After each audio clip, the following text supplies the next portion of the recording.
Yes. Okay, so a very good afternoon to all of you who've joined us online for this conclave. Foodprint is Saving the Planet on Your Menu has been organized by Center for Advanced Studies in Culture, Happiness and Ethics, CASHE, and KJ Somaya College of Arts and Commerce. CASHE, the Center for Advanced Studies in Culture, Happiness and Ethics, is a life-changing adventure. It deals with life at the intersection of culture, happiness, and ethics as they work together to make the world a better place for everyone. At Cache, we think that development is achieved when individual and social success are fostered simultaneously. No ma'am mute पे है ना ये Our goal includes spreading joy. Our goals include spreading joy and spreading knowledge about various facets of the world around us. We are an enthusiastic group of people who are all working to improve the world. Our activities include cultural enrichment workshops, happiness and well-being seminars, ethics and action forums, community engagement programs, and personal growth retreats. Our projects include Mission Sunshine, educating teachers on the art of appreciation and encouragement. Yellow Center, which focuses on giving, yellow, to the underprivileged. Sunshine Coaching, which teaches appreciation and encouragement to corporates. We also conduct outreach programs like Ek Cup Chai, chatting with the residents at a home for the aged over Ek Cup Chai, ma'am and organizing picnics to the water park for HIV which subject positive is girl going on ma'am children who have been rejected by society. We also run Zero Out Carbon. At the COP26 Climate Summit in December 2021, held at Glasgow, India, the world's third biggest emitter of greenhouse gases, made the boldest pledge of all to achieve the target of net zero carbon emission by 2070. Aryabhatta gave the world zero, the concept of shunya. Low ma'am It's, it's now time for India to give the world another zero, zero out carbon. In other words, no more low carbon ma'am which footprints. lecture is going on ma'am Raj Patil, could you please put your mic on mute?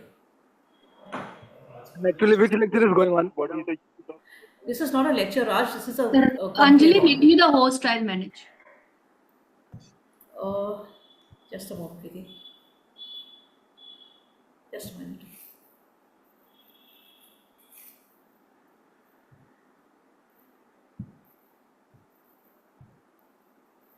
Yeah, I've done that. Yes, got it. Sorry. To continue, Zero Out Carbon was launched on 8th March 2022, Women's Day, because women are the ones to drive change in their homes, workplaces, communities, and societies. This year, Team Cache conceptualized and is now executing Earth Odyssey. 6 events, beginning with today's conclave Foodprint, taking place over 60 days, from 22nd April, today, which is World Earth Day, to 22nd June, World Rainforest Day. Our aim is to inspire 600 community initiatives through the participants of the original 6 events, and we intend to create 6,000 change makers. Possible? We definitely think so. Our other events include a bikeathon, a nature trail walk, a trip to the mangroves, a trip to Tulsi or Bihar Lake to understand our water supply, and a curated food event. We hope you'll definitely join us. Coming back to this afternoon's event, our topic, Foodprint, is saving the environment on your menu, is closely related to carbon footprint. Foodprint focuses on the food system and is used to describe the environmental impact of food production, consumption, and waste. It encompasses factors such as greenhouse gas emissions, water usage, land use, and pollution associated with producing, transporting, and disposing of food. Understanding foodprint helps us make more informed choices about the foods we consume and how we can reduce our environmental impact. We'll learn more about this as the conclave progresses. I would like to introduce Dr. Kishan Pawar, but I'm not sure if he has joined us as yet. Oh, Sandeep sir? Anshita, ma'am मेरे को Pawar lecture sir has बिना attend करे पास होना है. Pawar sir has requested us to continue. So we will start with Father Mijay and then we will go ahead. Hello ma'am. Okay. Uh, so we will begin with the introduction to the modules. Father Majai will be conducting the first module. I will be introducing him. Father Majai Muzello is currently the rector of St. Andrew's College of Arts, Science and Commerce, Mumbai. He is the principal of St. Andrew High School and editor of EduFocus, the magazine of the Archdiocesan Board of Education. He is a former member of the Senate of the University of Mumbai, having recently completed his term. He is also the brain behind Mission Sunshine, which has transformed the way youngsters attend school and college. This award winning program aims to transform criticism into appreciation and encouragement and has been implemented in more than 400 schools across the country.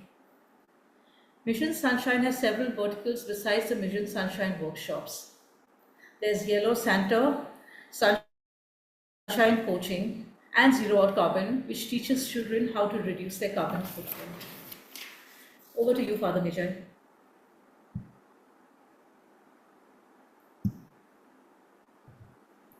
Thank you for the introduction. I'd like to share the screen.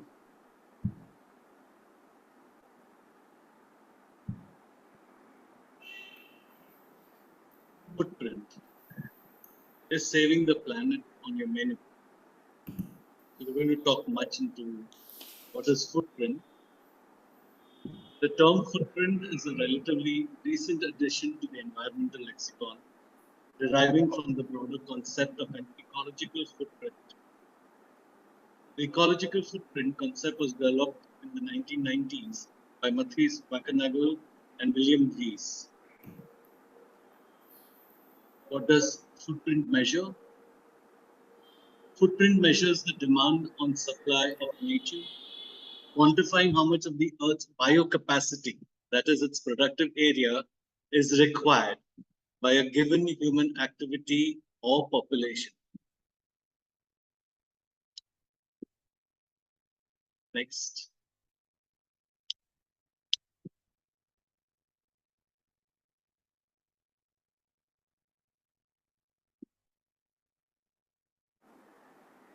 Give me a moment, Father. This slide is not moving.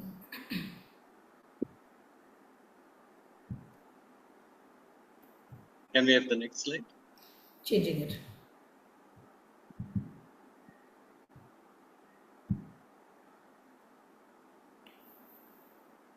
The specific term footprint has evolved to focus more narrowly on the environmental impacts related to the production and consumption of food. It borrows from the same conceptual framework as ecological footprint, but is specifically tailored to address issues within the food system. These issues include greenhouse gas emissions, water use, land use, and biodiversity, among others. Footprint likely gained traction as a term as awareness of the environmental impacts of food production increased among scientists, policymakers, and the general public.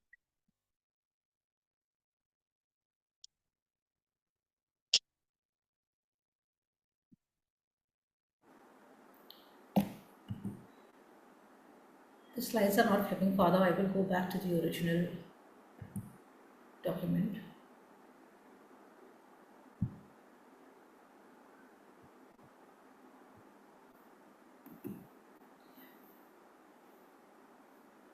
Think, Eat, Save, that is the United Environment Program,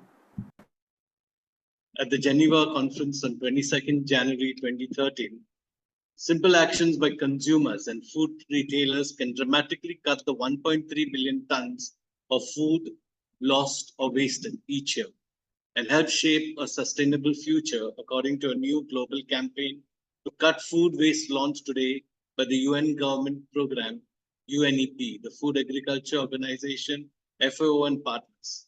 The Think, Eat, Save, Reduce Your Footprint campaign is in support of the Safe Food initiatives to reduce food loss and waste along the entire chain of food production and consumption, run by the FAO and Trade Fair Organizer, SFO, and the UN Secretary General Zero Hunger Challenge. The new campaign specifically targets food waste wasted by consumers, retailers, and the hospitality industry.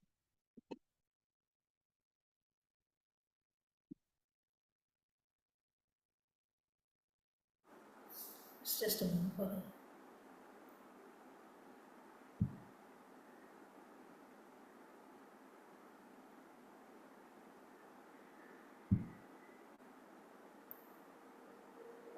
Preeti ma'am, participant screen sharing has been turned off.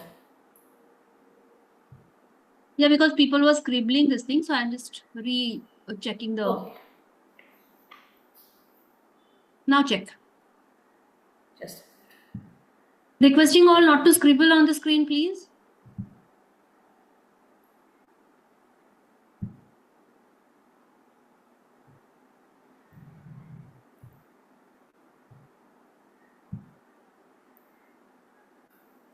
here you go, Father. Continue.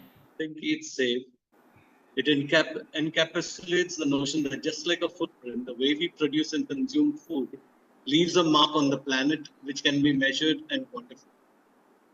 While ecological footprint is a well-established in scientific literature, foodprint has become more popular in public discourse and media as conversations about sustainable diets and food systems have grown.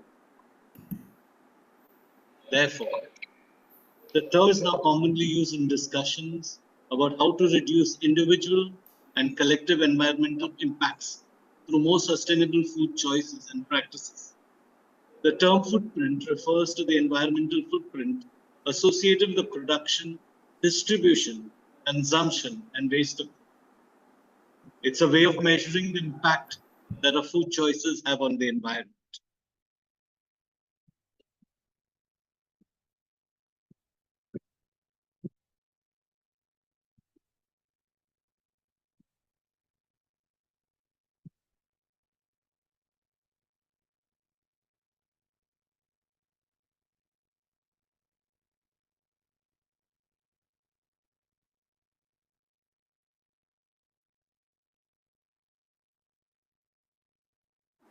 Continue, Father. Let's look at the main components of footprint and how they relate to environment sustainability.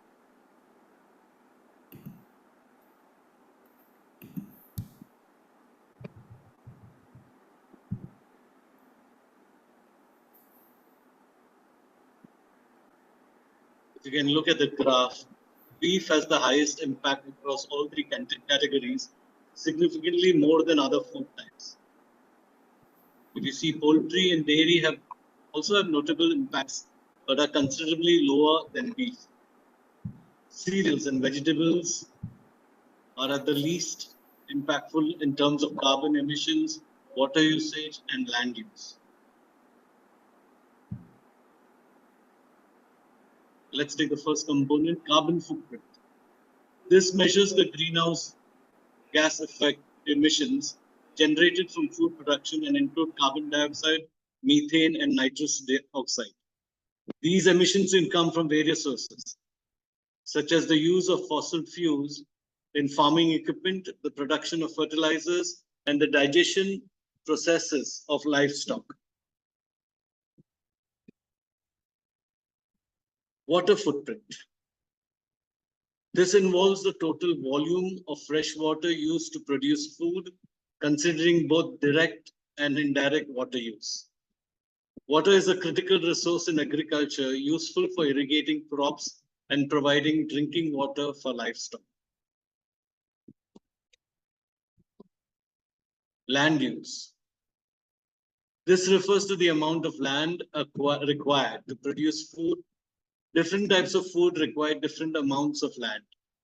For example, meat production typically requires more land and crops due to the need for grazing land and growing feed.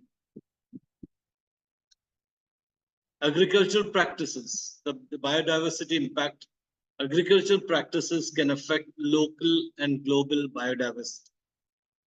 The conversion of natural habitats into agricultural land can lead to loss of species and degradation of ecosystems. Monoculture practices, pesticide use, and genetically modified organisms can also impact biodiversity. Waste. Food waste contributes significantly to a food's environmental footprint. Wasted food means that all the resources used in its production were used in vain. Additionally, when food waste decomposes in landfills, it releases methane, a potent greenhouse gas. Let's look at ways to reduce our footprint. Reduce your footprint by choosing more plant-based foods. Generally, plant-based foods require fewer resources and generate lower emissions than animal-based foods. Reduce your footprint. Second, reducing food waste. Planning meals, storing food properly, and using leftovers can significantly cut down on waste. Third option, opting for local and seasonal foods. Local foods reduce the need for long distance transportation, which cuts down on fuel consumption and emission.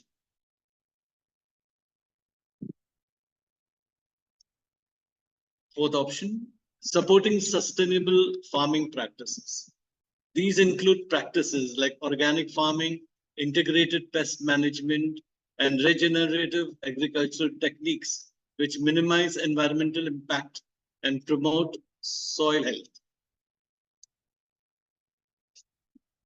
By understanding and managing our footprint, we can make more environmentally sustainable choices that reduce our impact on the planet. Let's listen to a few case studies on footprint. The first one is less meat consumption in developed countries. An important study looked at how less meat consumption in developed countries would help the earth. Moving towards a plant-based diet can greatly reduce greenhouse gas emissions, land use, and water use, according to the study. For example, a study in the magazine Science was found that if everyone in the world ate more plant-based foods, it would cut the amount of land used for farming by 76% and greatly reduce the amount of carbon dioxide released into the atmosphere. Traditional Indian diets and sustainability. Traditional Indian diets, which are mostly vegetarian, have been looked at because they are good for the earth. According to research, diets that are high in grains, beans, and seasonal veggies tend to leave behind these less carbon than diets that are higher in meat. A study in the Journal of Cleaner Production found that Indian households that eat vegetarian food make much less greenhouse gas emissions than households that eat meat. Effects of growing rice. India eats a lot of rice, but growing it, especially with flood irrigation, uses a lot of water and releases a lot of methane, which is strong greenhouse gas. Sustainable rice farming methods like the system of rice intensification, that is SRI, has been studied in states like Punjab and Tamil Nadu. SRI lowers methane emissions, increases yield, and uses less water than traditional methods, making it a viable option to traditional methods. The next case study is organic farming movements. India is becoming more interested in organic farming as a way to grow in a way that doesn't harm the environment. Case studies from places like Sikkim, India's first fully organic state, show how switching to organic farming can improve the health of the land and wildlife while lowering the need for chemical pesticides and fertilizers. Organic farming has had a big effect on the local climate and has led to less pollution, which shows that it is good for the environment. The last case study, solar irrigation for sustainable agriculture. India has been installing solar-powered irrigation systems in different areas. These systems help lower the carbon footprint of gas and electric pumps. Studies in Gujarat and Bihar have shown that solar pumps can cut greenhouse gas emissions by a large amount and lower farmers' running costs, which is good for both the economy and the environment. Thank you.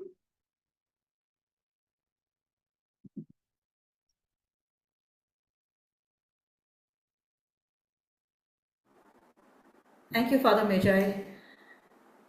I would now like to call upon Professor Mamata Tendulkar to take over and introduce the speakers for the next modules. Thank you, Anjali ma'am. As we have just got the idea about Module 1, I will here like to introduce for both the amenities who are going to talk about Module 2. Module 2 is about food waste and strategies to reduce wastage and impact of food sourcing and transportation and packaging.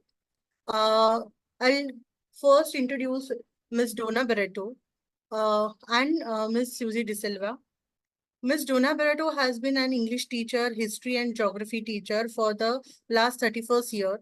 The subject for her thesis for her master's degree in geography was co-creating environmentally conscious citizen by involving schools in Bandra. She is an eco-ambassador for OE, that is the Arcadian Office for Environment, Mumbai. She is also a core team member for OE of the Health Outreach Initiative of the OE of Bombay that reaches out the vulnerable and less fortunate by providing them with the medical aid and assistance.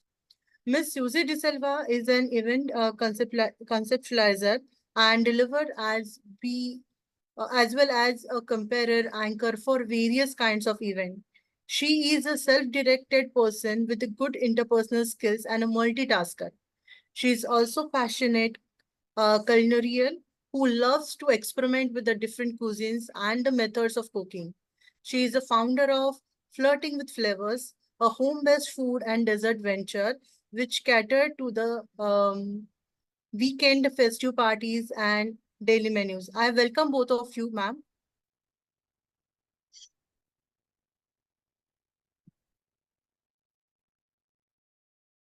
Susie, ma'am. Yes. Hi. Hello, everyone. And thank you for joining us today. We are here to explore critical issue that affects our environment, economy, and society, that is food wastage. The journey from scraps to sustainability is not just about reducing waste. It is about transforming how we use and utilize our resources. Today, we will uncover innovative strategies that not only minimizes waste, but also promotes sustainable practices that benefits us all. Importance of addressing food wastage. Now, why should we care about food waste? Because it represents a tremendous inefficiency in our global food system. Donna, the next slide, please.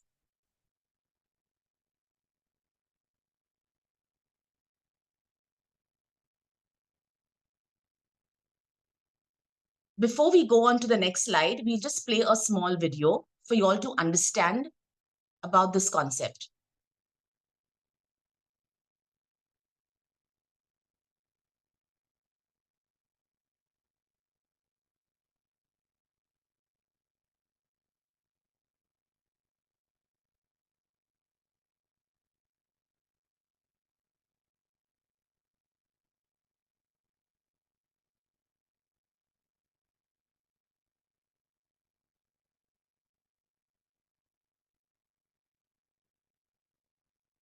Susie, the video is not playing, so carry on. Okay, I'll carry on, fine.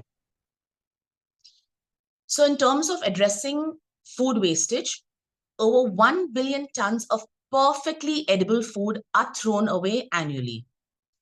This not only results in massive economic loss, but also severe environment repercussions, contributing to over 8% of global greenhouse gas emissions. Socially, Your screen is not visible. Yeah, the screen is not come on, Donna.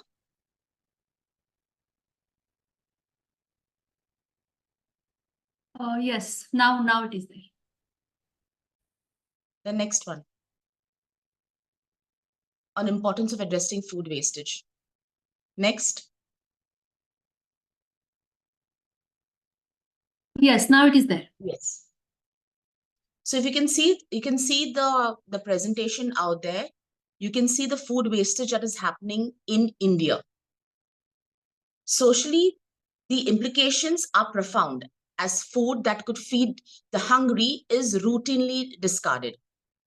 Today, we will delve into these impacts to understand the full scope of this problem. Next slide, please.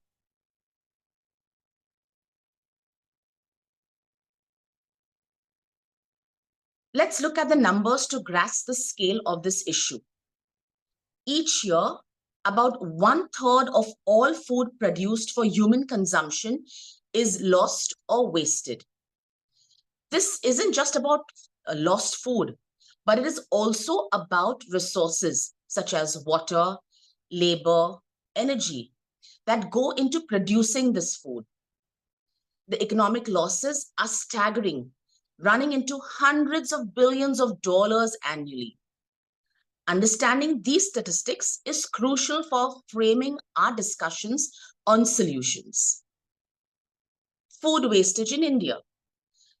Zooming in on India, the challenges become even more apparent. Issues like poor storage facilities and inefficient transportation contribute heavily to food wastage. In urban areas, consumer behavior leads to significant waste at the household level, like discarding perfectly good food, fruit or vegetables on account of leaf or soil discoloration or spotting, or purchasing and not cooking, or cooking and not consuming the excess food on account of it being not super fresh. This not only depletes our resources, but also adds to the environmental issues, such as increased methane emissions from landfills, a potent greenhouse gas that intensifies global warming.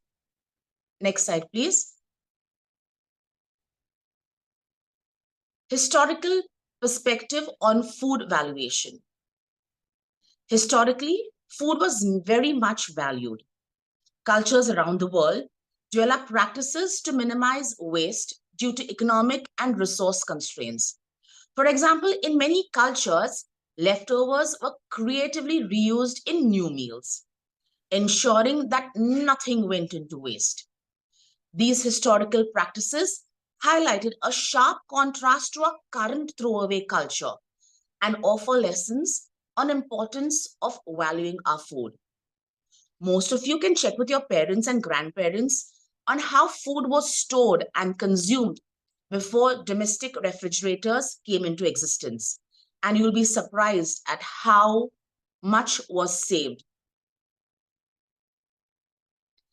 Let's go to the modern consumer culture and waste. Contrastingly, today's consumer culture has led to a significant undervaluation of food.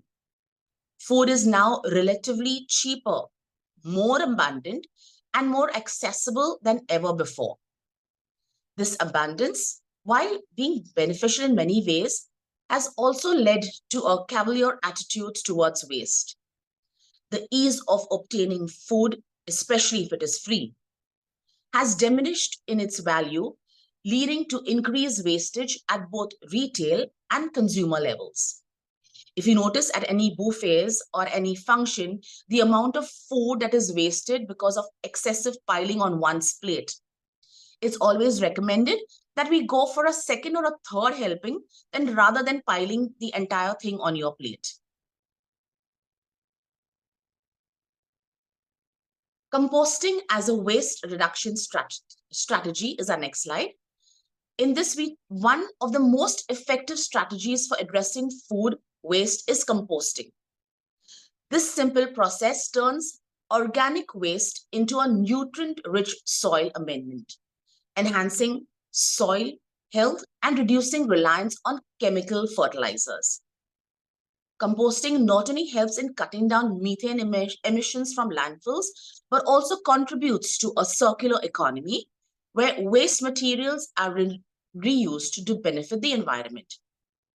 One needs to remember to also segregate as far as possible your wet and dry food waste for easier composting. For example, eggshells are an excellent source of calcium for your plants, and the pungent aroma of onion and garlic peels act as a natural insect repellent. Now, how about recycling of food wastage? Now, beyond composting, recycling food wastage into other products like biogas is a viable strategy. Countries like South Korea have implemented robust food waste recycling laws requiring mandatory separation of food waste for recycling. This has led to a dramatic reduction in landfill use and enabled the production of renewable energy from waste, showcasing a successful model of governmental intervention in waste management. In India too, segregation is advocated, but the masses need to be further educated on socio-civic responsibilities so as to enable a positive approach and attitude towards a positive change in one's footprint. Practical tips for reducing food wastage at home. So what can we do on a personal level? Let's start with planning a meal so you can avoid buying more than you can need. Store food properly to extend its shelf life. Give creative leftovers, and instead of discarding them, make use of them. For example, vegetable peels and scraps make stock. These simple steps can significantly reduce the amount of food wasted generated in our homes. For example, do you know the stalks of cauliflower and broccoli that you discard has the most amount of nutrients rather than the floret? So why not use them in cooking your khichdi or your soup, or using it as a soup base? Washed potato peels make excellent chips if you drizzle them with chili oil or add a little bit of paprika with salt. It tastes yum instead of having your normal chips or your popcorn. And the watermelon rind, which you use, the white part, is good in making chutneys, dosa batter, and it is delicious. Now, in conclusion and our call for action, as we close, we encourage each of you to think about how you can contribute to reduce food waste, whether to composting, recycling, or simply being more mindful of your food consumption. Every small action counts. By adopting more sustainable practices, we can reduce our environmental impact and move towards a more sustainable future. So thank you for your attention, and we look forward to seeing on how we all can make a difference together.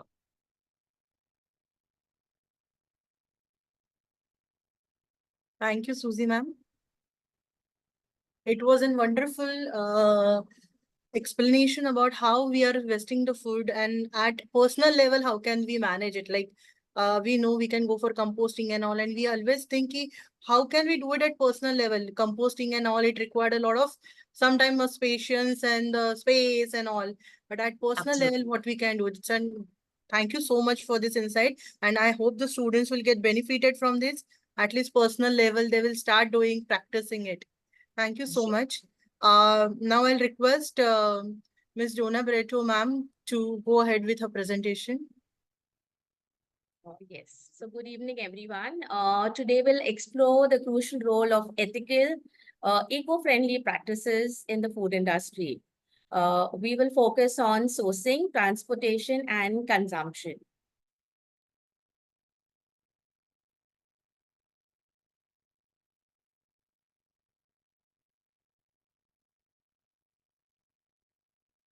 Worldwide, 30% of food is lost or wasted.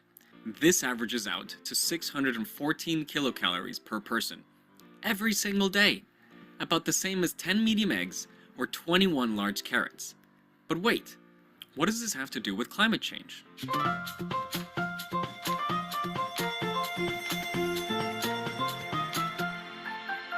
When food is lost or wasted, all of the resources that went into making it are wasted too.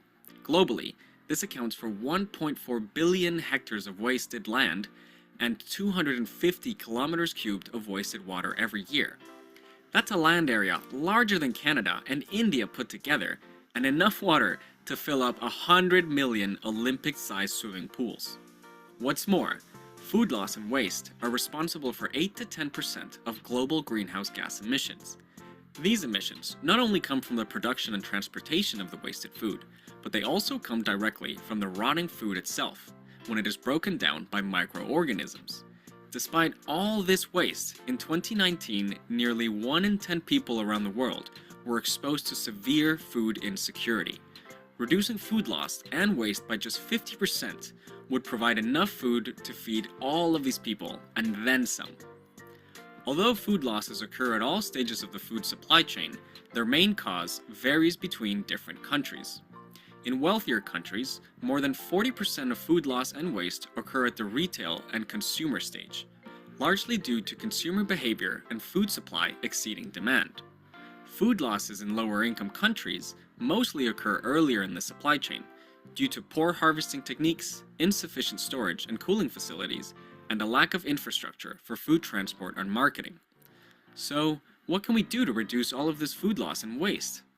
Well, let's begin at the start of the supply chain. We need to reduce food losses on the farm itself. Suboptimal conditions, such as not enough water and too much heat, significantly reduce the growth potential of food crops. And 20 to 40% of crops globally are lost to insect pests, weeds, and diseases. Global soil quality is also degrading, making it harder for plants to access the nutrients they need to grow, and forcing farmers to rely on artificial fertilizers. By improving soil quality and exploiting natural interactions between plants, animals, and their environment, farmers can improve crop yields whilst reducing waste and resource use. Providing farmers with effective harvesting technologies will also be important, as food is often lost to damage or spillage during the harvesting process. One of the biggest causes of food loss in lower-income countries is storage. If food is left somewhere that is too hot or too damp, it can easily spoil or rot. Improving storage facilities and transport infrastructure can therefore significantly reduce losses. If lower-income countries had the same access to refrigeration as richer nations, food losses would be reduced by 25%. To solve this problem, we need to develop low-cost, off-grid solutions for food preservation, such as mobile, solar-powered storage. Food processing and more durable packaging can also prevent food spoilage during storage, transport, and at the consumer stage. Although we would need to consider the sustainability of the packaging that is used. Even so, innovation can only get us so far. Retailer and consumer behaviors will also need to change.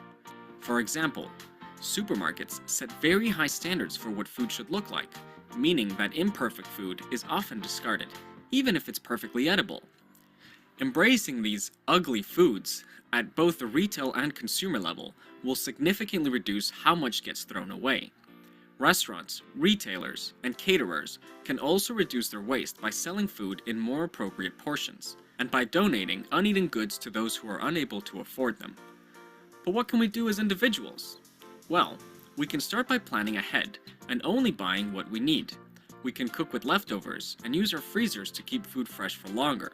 As well as encouraging less wasteful practices, we also need to be more aware of how to store food properly and how to tell if food is still safe beyond its expiration date. As the world gets richer, consumer-level food waste is likely to become more and more of a problem. Therefore, it is vital that people are aware of the impacts of food waste and what they can do to make a difference. If you like this video, be sure to subscribe and hit the notification bell so you can be notified as soon as worldwide. So we are going to discuss, I just gave you a little video and we'll discuss each thing in detail. So food sourcing, what is food sourcing basically? Food sourcing refers to procuring food from various sources, whether locally or globally. This process influences the quality, cost, sustainability, and seasonality of our food. It involves the selection and procurement of food from different sources, which can be either local or global. It depends on us whether we want to go local or we want to go global. It also involves quality, cost, sustainability. We'll examine the impact of local versus global sourcing systems that we have. In the food industry, sourcing decisions are influenced by factors such as resource availability, seasonality, the meeting high standards of the internal and external environment.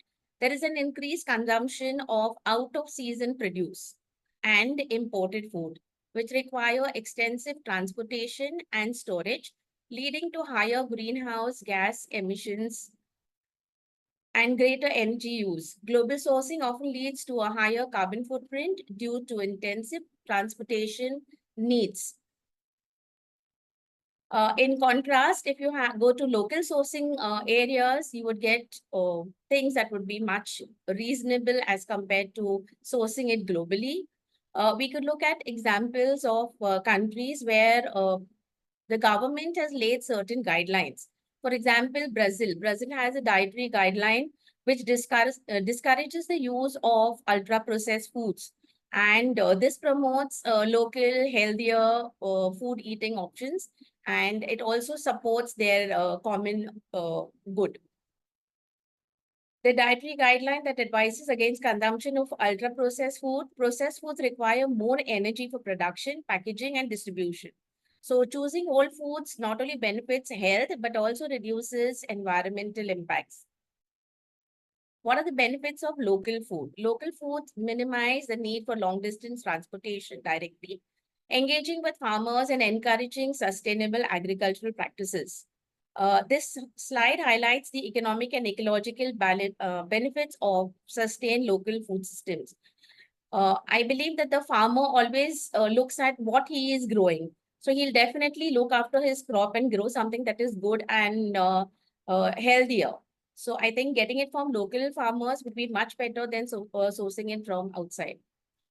What is the benefit of local food? Local foods minimize the need for long distance transportation, directly engaging with farmers and encouraging sustainable agricultural practices. Here you can also know what the farmer is using to grow his crop. You can directly deal with the farmer. You can talk to the farmers, and there are lots of apps nowadays that help you to find out what are the chemicals used by the farmer, where the farmer is growing the crop, the name of the farmer, a little bit about him and so on. So it also helps us to connect with our farmers, especially in India. We hear of so many of our farmers committing suicide because they cannot maintain themselves. So if instead of going out and buying various products, it's better that we connect with our local farmers and get fresh food. Very often people also do have this habit of, getting in touch with the farmer. Like, for example, the season of mangoes is now on.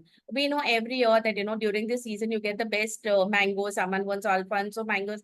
Someone wants different variety of mangoes. The farmer who's growing that particular crop. So you connect with him and beforehand you tell him that, this is what I require.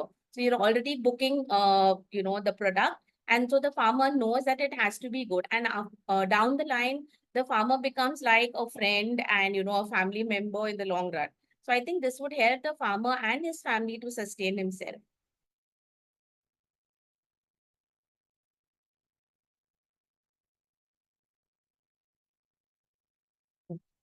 What is the impact of transportation? I think we all know the impact, especially when it comes to air pollution. So transportation affects food, our footprint. And so we have various modes of transport, like we have, trucks that transport the goods. We have ships that transport, and we also have air. As far as possible, we should try to reduce the, buying goods that are actually brought by air, because I think that is the one that gives out maximum carbon emission. Okay, so we should try to reduce that as far as possible. Products that are got today, Just one click of a button. Earlier it was the computer, now it's the mobile. Just one click and you can get everything that is required. But while you are doing that, also look at from where the product is coming. So transportation cost is also important. Even if we order something like from, Swiggy or Zomato, whatever, the price that we pay for the transportation of a particular thing that we've ordered from there to here goes up because it depends on the miles that we have. So we should try and reduce our food miles as much as possible so that we help to reduce carbon emission. Next.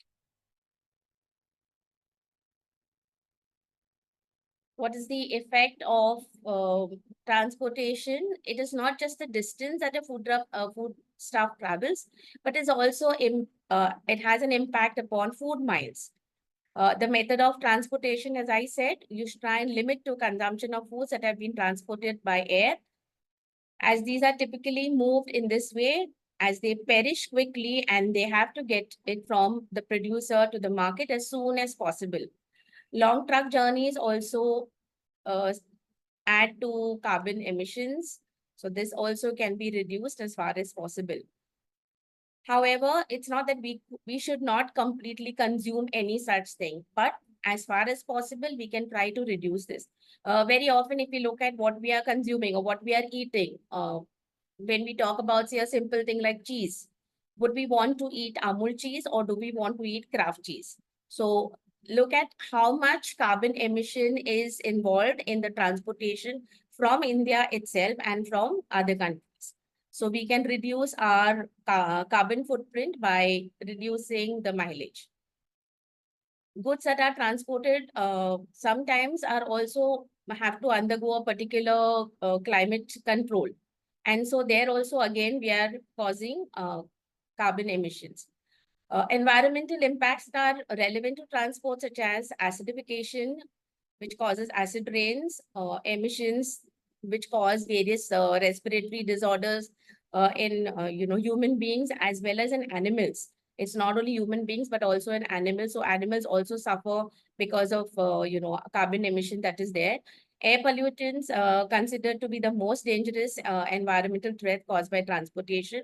Highway vehicles, if you go to the highway, you'll normally see that you have, trucks transporting goods from one place to the other.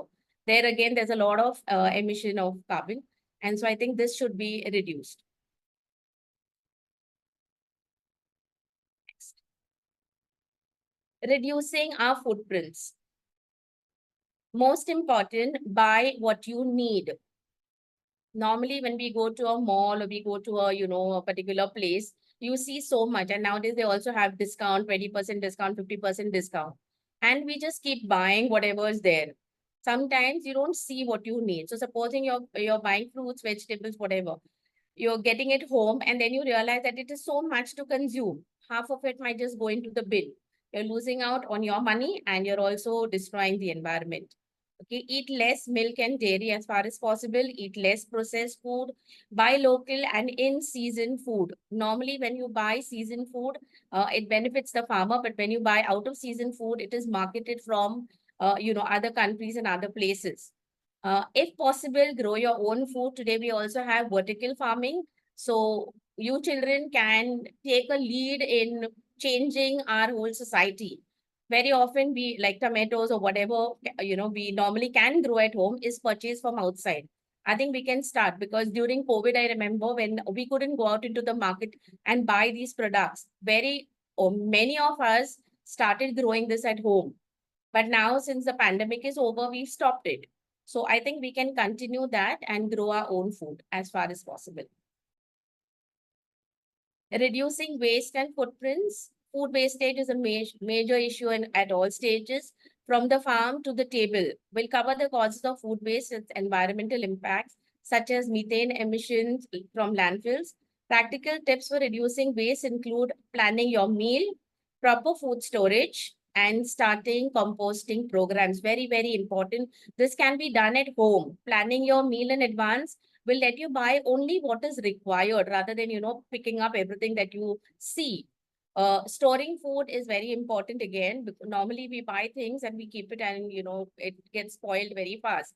Like if you say coriander, you buy coriander and within a day that coriander is spoiled, or within 2 days you have to trash it.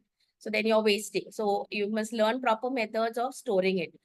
Starting, and children, I think you can do that. If your mummies don't know how to do it, you all have learned various practices, various ways of storing food. So you can help your parents.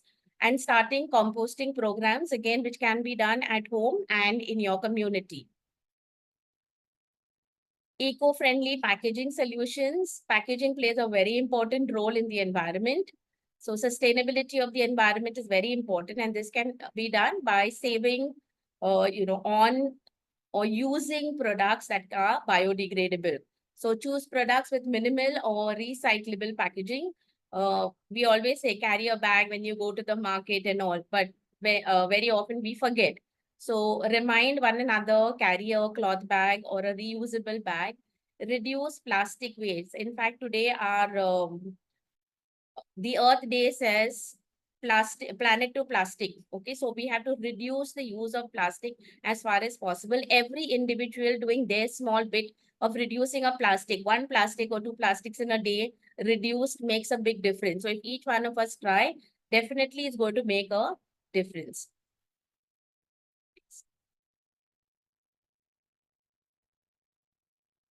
Responsible consumption behavior is very, very important. By opting for sustainable products, embracing bulk shopping.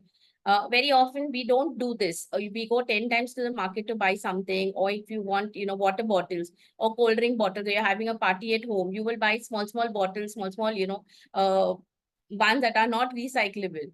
So you, instead of that, you can buy a big bottle, use a glass, fill the glass with whatever drink you want, and then use it in that way.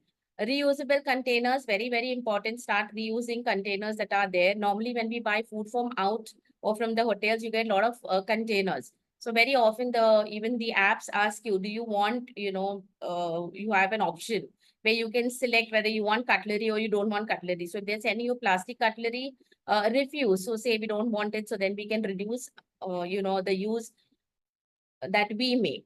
Okay, so at least some conscious effort on our part.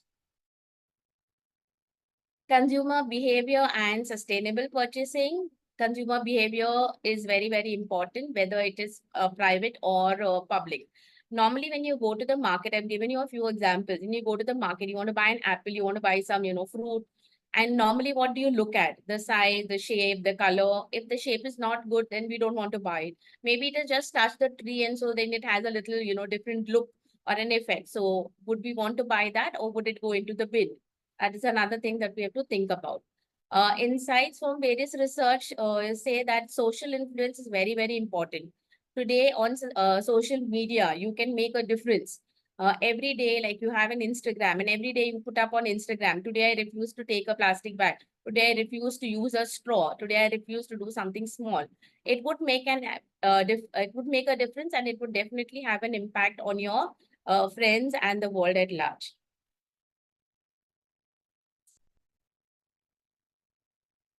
Tips to consumers again: buy in bulk, reduce packaging wastage, offer reusable bags and containers. Very often you have packaging in leaves, so that can be done. And selecting products based on minimal packaging to reduce landfill waste. Very often we go by the look. How is a food packed? Okay, so maybe we go by the look, so we could change that. Ethical shopping practices: choose organic. Germany and France, they have shifted to organic farming, and this has reduced environmental impact. Seasonal eating in Japan, this again, they eat by what is grown in the season. So this again minimizes long distance transportation. They also practice community supported agriculture. As I said, no, the farmer is told beforehand that we want your crop, and then that is a program that they follow. And we could make it a global model, and we too can in India can use the same model.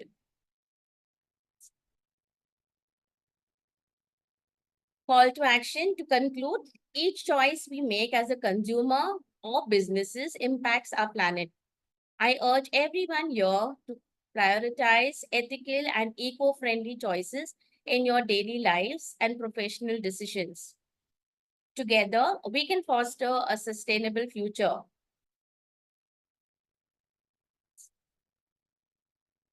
Embrace the power within you to be a catalyst for change. With determination and compassion, let's unite to make a difference, one step at a time. Together, we can create a bright future. Thank you. Thank you, Donna ma'am, for wonderful presentation. It was really very insightful.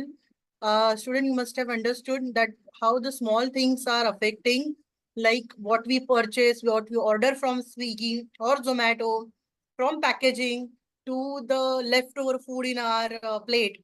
So the conscious decision of ours and the sustainable decisions are about our own food can a small these are small decisions can make the big change, and overall we can think eat local and think global. Like, even we will just opt to eat local food, we can even thought about reducing global warming. Right now we are suffering a lot, and a small action can also have a great impact that on our health as well as in the overall environment. Thank you so much, ma'am. It was wonderful presentation. And this is all about unit 2, that is food waste and how the food waste is affecting environment and health from packaging to composting.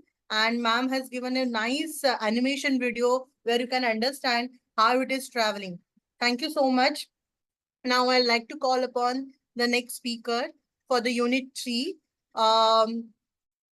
Miss Luna D'Souza ma'am and Miss Vanessa DeCruz ma'am, which are going to talk about sustainable agriculture and sustainable eating and nutrition.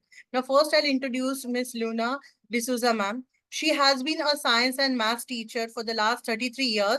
She is a passionate about conserving the environment and is an eco ambassador for AOE. That is the Archdiocese Office for Environment, Mumbai. In 2021, the child scientist mentored by her won the 29th National Children's Science Congress from amongst the 450 entries for the project, based on the appropriate technology and sustainable living. Thank you so much, ma'am. We welcome for your talk. Luna, ma'am, are you there? Yes. Ma'am, it is muted. Your mic is muted. Yes, I'm here. Yes, I'm here. Shall I begin? Hello, ma'am. Shall I begin? Ma'am, yeah, you're big, but you are not audible clearly, ma'am.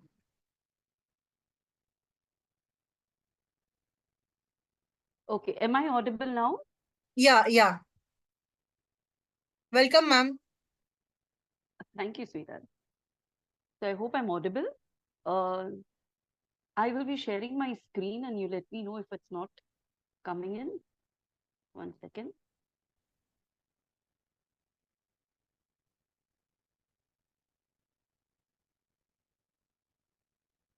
Just give me a moment.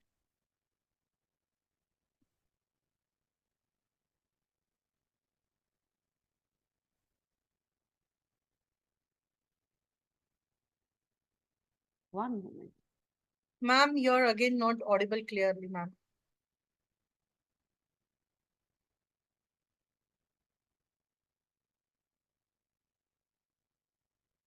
Okay, am I audible now or am I audible?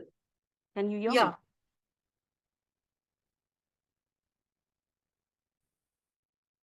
1 minute. Just give me a moment. I need to share the screen.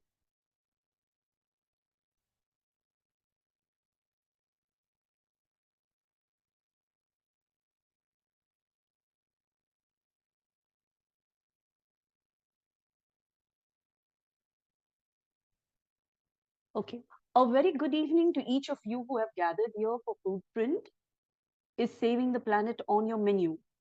Your very presence here shows that you are concerned about the environment.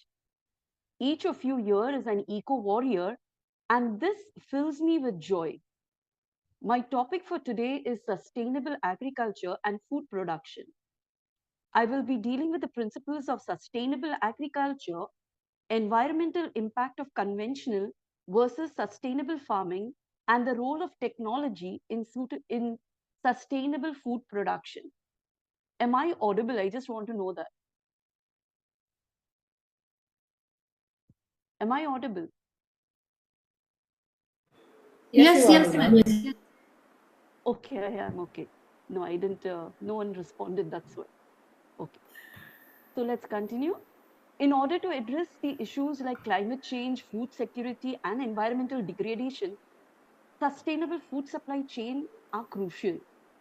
We can build a more resilient, just, and ecologically friendly food system for both present and future generations by implementing sustainable practices along the supply chain right from production to consumption.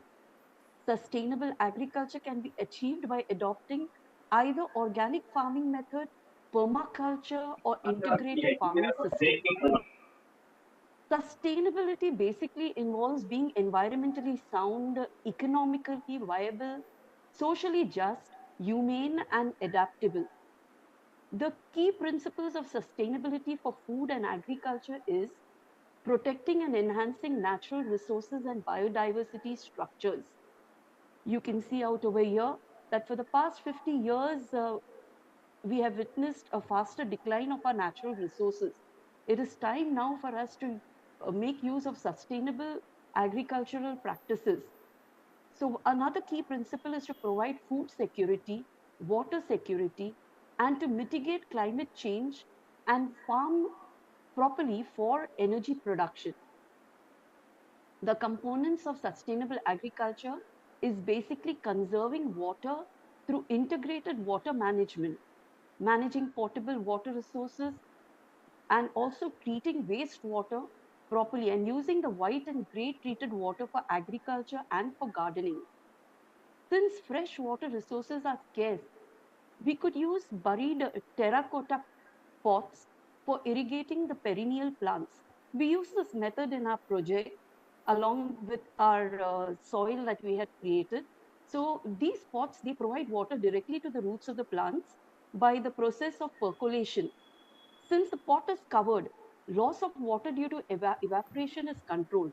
Also, insects cannot lay their eggs. Also, the other animals cannot feed into the water that you have put into this pot, into this terracotta pot or You clay can pot. hear me, not clearly. Now, what is so good about this You can pot hear is her that clearly. Susie says the she can't water hear her. passes through the It's fine clay with mine. and gets into the soil She's okay, directly no? to the roots of the plants. Otherwise, if tell her to start again or Today, something, then many there'll be more confusion. Leave it.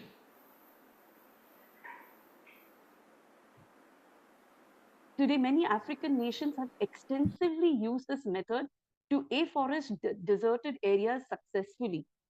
Countries have also used this buried pot method for plants growing near highways and to irrigate their gardens worry free. So, if you're busy, you just put a pot, maybe a kulfi pot, into your potted plant near the roots of your potted plant. Fill up that with water, cover it, and then you don't need to water this plant for at least 4 to 5 weeks. For the ones which are at the highways, you don't need to water these plants. After you fill the pot, you don't need to water them for about 4 to 6 months. Now, this was an age-old water conservation method, which is seeing a revival now. Another way to conserve water in the soil is by using organic super absorbent polymers. Now, this was the project that we had put forth and one right up to the national level. Now, generally, what is seen is that synthetic polymers like sodium polyacrylamate, which you know as UVs, or the magic polymer that soaks up liquid in diapers and sanitary napkins. Now, this magic polymer or synthetic polymer is used by farmers in many countries to increase the capacity of soil to hold water. The cost of this synthetic uh, this soil absorbent polymer, okay, this sap in India is around 300 per kg.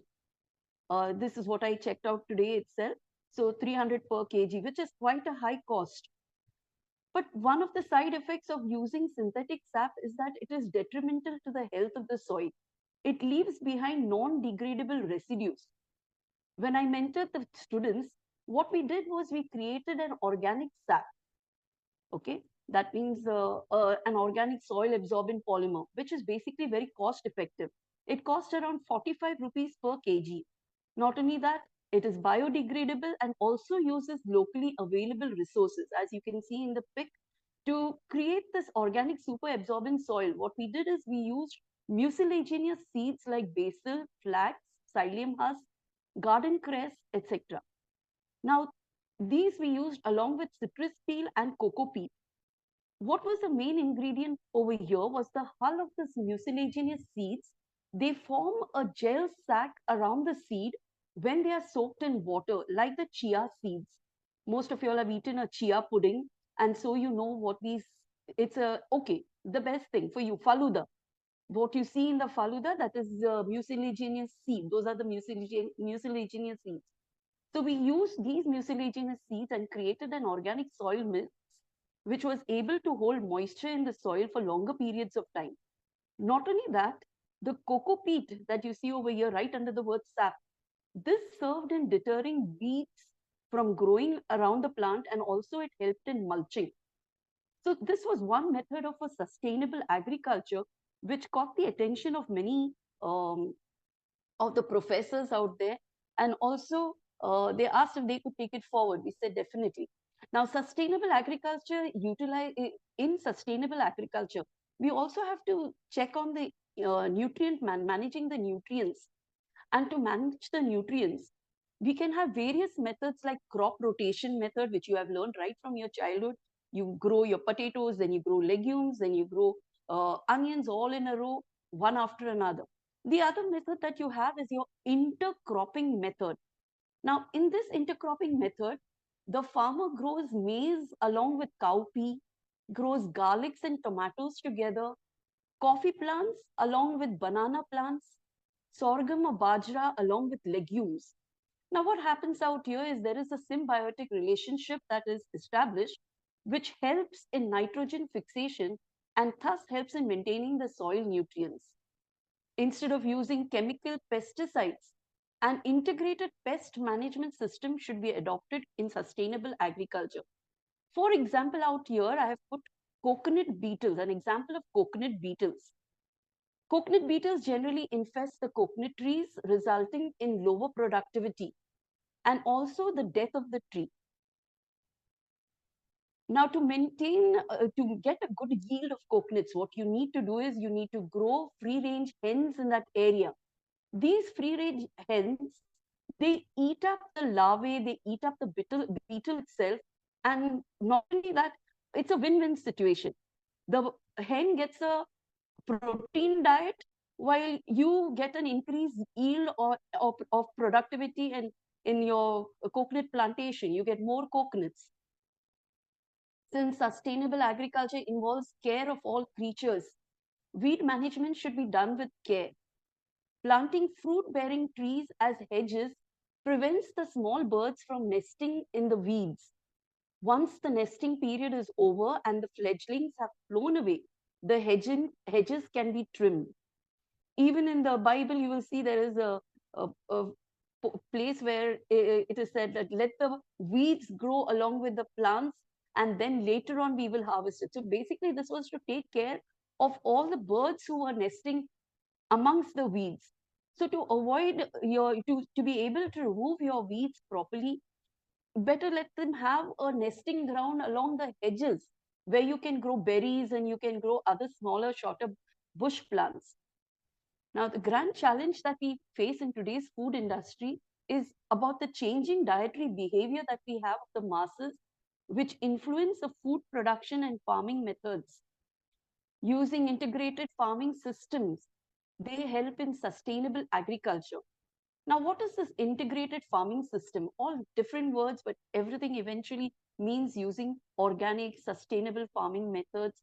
So you can have it as IFS, you can have it as perma culture, you can have it as organic farming, or even zero budget farming. One more type of farming is there. So basically, an IFS, this involves combining farming practices with livestock, growing livestock at the same time, poultry, sericulture, pisciculture, apiary, mushroom cultivation, etc. So what does this do? It ensures there is an influx of income. It maintains soil fertility. It increases production to meet the demands of society. What I'm showing you here are pics of where you have your integrated farming. So you can see you can grow various things along with your agricultural produce. So it will give you definite good amount of income. Also, it maximizes your efforts to give you a good result, a good yield. Let's go to the next, which is your permaculture farming. Now, permaculture farming is a sustainable farming method. Basically, for this type of farming, one needs to know the topography of the place, the direction of sunlight, and plan the cultivation accordingly to get maximum benefit in a natural way. Also, using local varieties adapted to the land helps in this permaculture. I'm not going into details of this for the 12 principles that are there. Let us see where you can practice permaculture farming, agroforestry, harvest through rainwater. These are ways in how you can do permaculture. Cell grazing, that means you let them feed and the animals feed in one particular unit, then you shift them to another unit. Sheet mulching. Now, topsoil is always blown away when there is a strong wind. So if you cover it up with cardboard, with let's say straw, it prevents the wind from carrying away the soil. Now, where do you practice permaculture farming? You can practice permaculture farming right in your city flats. You can practice it at community gardens, educational establishments. Besides that, your farms, your house gardens, all these places. Let's take an example of one of the modern permacultures that we see out here, which is hydroponics. You can see here she's establishing a hydroponic unit wherein we are maximizing the space by growing plants vertically. And you can grow fruit-bearing plants vertically, your vegetables, etc., can be grown vertically. This is a layout of how an apple orchard can be built up using permaculture techniques, wherein you grow in your berries and grow in your herbs. At the edges, center is your apple plantation. Okay, now this brings to mind when we talk about sustainable agriculture, brings to mind about the rice cultivation. Till 1970, 1 lakh rice varieties were cultivated in India. Today, only 6,000 varieties have survived due to monoculture. I will be dealing just now with the indigenous varieties which have adapted over the centuries to the kind of soil and climate in the area. Let's talk about the magic rice of Assam and Northeast India. I wonder how many of you know the name. Okay, this particular variety is called Komal Saul. Can you see right on top over there? I've put a pic of the Komal Saul. Now, what is so special about this particular rice? This rice requires no cooking. You don't need to cook the rice. And especially when it is difficult to get firewood in the top terrain regions, this serves very well in getting your nutrition and your dietary needs fulfilled. What you need to do is just soak this rice in 15 to 20 minutes in hot water or even in tepid water. And after 20 minutes, it is ready to eat. High nutritive value. So we need to propagate such indigenous variety. Let's take the next rice that I'm going to talk about is the Kala Namak rice. Now, Kala Namak rice or the black rice you see over there has an amylose content of only 20%. The seeds of this variety was found during the excavations going on at Aligarhwa. I'm very bad at geography, especially the names of places. So Aligarhwa in UP near the Nepal border. These seeds, when they did carbon dating, they found out that it was preserved right from 600 BC. They propagated this variety, they grew it, and today this particular rice variety gives a yield of 1.5 to 2 tons per hectare. In fact, it has got a GI tag. This rice today is used to produce poha, to make a quick, easy to cook dish, which you will see over here later. See, traditional method of making poha. So many dishes that you can make out of poha. I want to talk about the Kathuyanum rice, red rice. Now, Kathuyanum red rice of South India, which is basically in Tamil Nadu, this is also known as a forest elephant red rice. The stalks of this rice paddy are so tall that they can hide wide elephants. But more importantly, Since these stalks are very long, they are able to withstand floods. And so in flooded plains, this variety of rice can be grown and also has high nutritional benefits. So now let's understand the environmental impacts of conventional versus sustainable farming, where we also need to check out on our indigenous uh, food grains and try and grow them, crops which are hardy for the region, like you have your bajra, you have ragi. These crops need to be reintroduced and grown. Now, while we're dealing with the environmental impacts of conventional versus sustainable farming, this chart speaks all about it, so you can see. Okay, in organic farming, you have the quality of the soil is improved. You do not use genetically modified organisms, but you do use some genetically or modified seed varieties. uh, it does not impact the environment. Natural pesticides, natural fertilizers are used, and it prioritizes on the food quality. While in conventional farming, what happens is the soil quality gets degraded. You are constantly growing one type of crop, so the rest of the chemical stays in the soil, leading to salination. So the soil becomes salty. Now, you also, they use artificial chemical fertilizers and pesticides and genetically modified seeds. Now, while I'm talking about pesticides, let me deal with this. Let me deal about the agro industry of sugarcane, okay?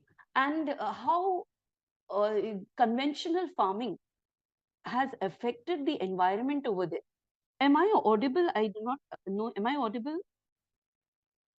Yes, Luna. Thank you, dear. Okay. Now, sugarcane industry is a very aggressive industry. Why? Because sugar is the new high, which makes us so addicted to it that the withdrawal symptoms are very alarming. Basically, sugarcane is a very thirsty crop. It requires lots of water, leading to a decreased groundwater levels. If you check out in Maharashtra, we have Kolhapur, Satara, Solapur, Ahmednagar. These are the main agricultural hubs of sugarcane farming.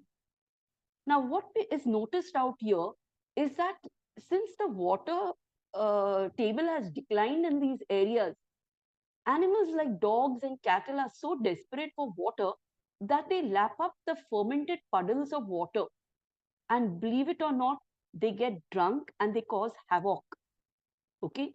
In fact, if you're on a road trip and you're passing by these sugarcane farms, you know you have reached a sugarcane farm because of the distillery like smell that you get of fermentation as you're passing these fields. Why? Because conventional farming method does not deal with the proper disposal of agricultural waste. And this results in harm to the environment.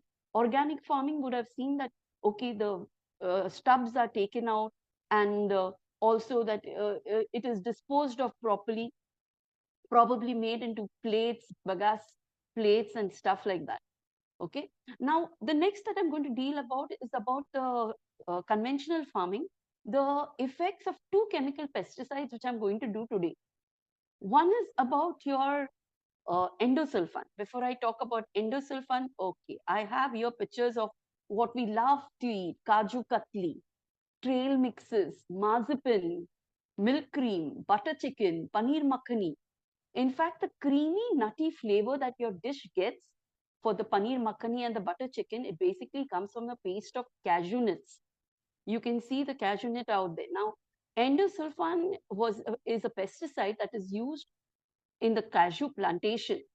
Okay, what happened, what resulted from this is that the it affected the farmers there, and not only that, the next generation. So you had animals and human beings. Okay, and look what they say over here: they were born with deformed limbs. Frogs, fishes, bees, all these left the area because the pesticide was so strong. Here are some pictures. This was there in one of the magazines, eco magazines, wherein you see how the hands and limbs and body of these resident farmers out there, how it got affected, and leading eventually to the ban of this particular pesticide in conventional farming. Let's check the other one which I want to talk about is DDT. DDT was supposed to be the magic pesticide. Anything that goes wrong, spray DDT over there. DDT was used to kill insects. In fact, the BMC, once they cleared the garbage in the area, they sprinkled DDT over there. DDT was used to kill ants. DDT was used for every possible infestation or perceived infestation that one saw. The magic pesticide. But what did it result in? The writing over there is very fine. It resulted in cancer, not only cancer, in Alzheimer's, in Parkinson's disease. So many diseases came as a result of DDT. Even today, on the quiet, some people do purchase DDT and use it on their farms. So when you buy your products, your agricultural products, your food stuff, check what was the pesticide that they used over there, because eventually it will get into your system, biomagnification, it will come into your own system. Now let's check a comparison between conventional, organic, integrated farming systems and the zero budget nature farming. I am, before that, I want you to see this about the organic gardening and permaculture, how this uses the topography of the place. Okay. I am not going through all this, just have a glance through it, how the permaculture advice is to see where the sun rays are falling. Accordingly, you plant your trees in that particular area, keep your water resources where it is much, the sunlight is not very harsh and stuff like that. Conventionally, you would have just placed it wherever you wished and wherever it was convenient for you to take the water to your plants or to your house. I'm going straight to the table of comparison. So as you can see, conventional farming does not use, it uses chemicals, synthetic chemicals. As a result, it can harm the environment. While over here, your organic farming, as we said before, organic pesticides, using beetles to eat beetles, using vermicompost or mulching, using natural ways in improving the fertility of the soil, using soil rotation, not using weedicides in organic farming. Okay. Also, you are checking that you're growing stuff which is suitable for the area, which is locally viable. Okay. Now, the next aspect that I'm going to do is about use of technology in agriculture and food farming. Now, use of agriculture and technology in food farming. Uh, Today, we are a highly technological um, people. As you see, we have even artificial intelligence. Our TikTok videos also that we have can be utilized in creating content where we can build each other up in the agricultural field. So basically what we need over here is using technology in agriculture, um, so that we can have a lot of development taking place. Agriculture plays a very important role in most countries. Now, in technology for agriculture, we have the pre and post harvesting technology, then the energy saving technology, environment protection technology, wherein we use information and communication technology to spread the news, then internet and intranet technology. So various technological innovations have made an impact on agriculture. I used to teach a subject called food preservation. And in that, one of the things that I used to often tell my kids, my students, is that if Pinto finds it edible, that means if the worm finds it edible, that means that food is good. We generally, you have a deformed fruit, we have a deformed something, we just cast it away, we throw it away. You can take off the rotten part, you can take off the infested part, and with the rest of it, probably you can make a processed food. Any of the deformed fruits and tomatoes or anything, make a paste out of it. So also, how do you get it to be to reach the consumer on time so that it ripens there on time, uh, is where you need modern transportation. I'm reminded of the Akbar and Birbal story, wherein Birbal Akbar was challenged to bring fresh vegetable produce right up to a particular king's country. Okay, in a fresh condition, and he was in a dilemma as to how will I get this vegetable fresh over there.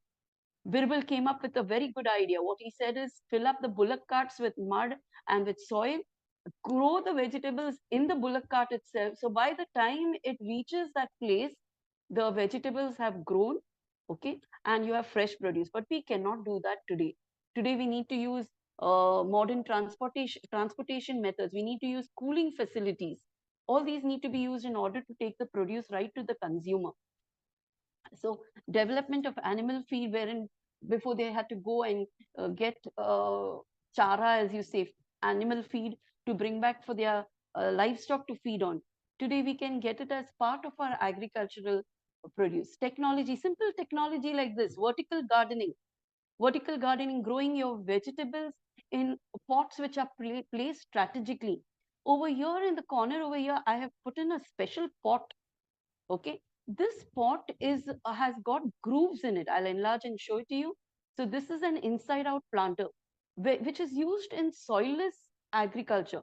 Now we all know that microgreens are very important and give us good nutrition, used in many salads.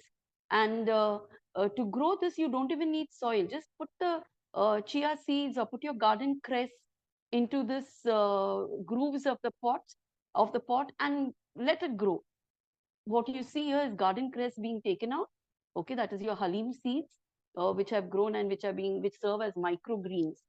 So technology in using making just a change in the pot structure, okay, helps us to get plants without even the presence of soil.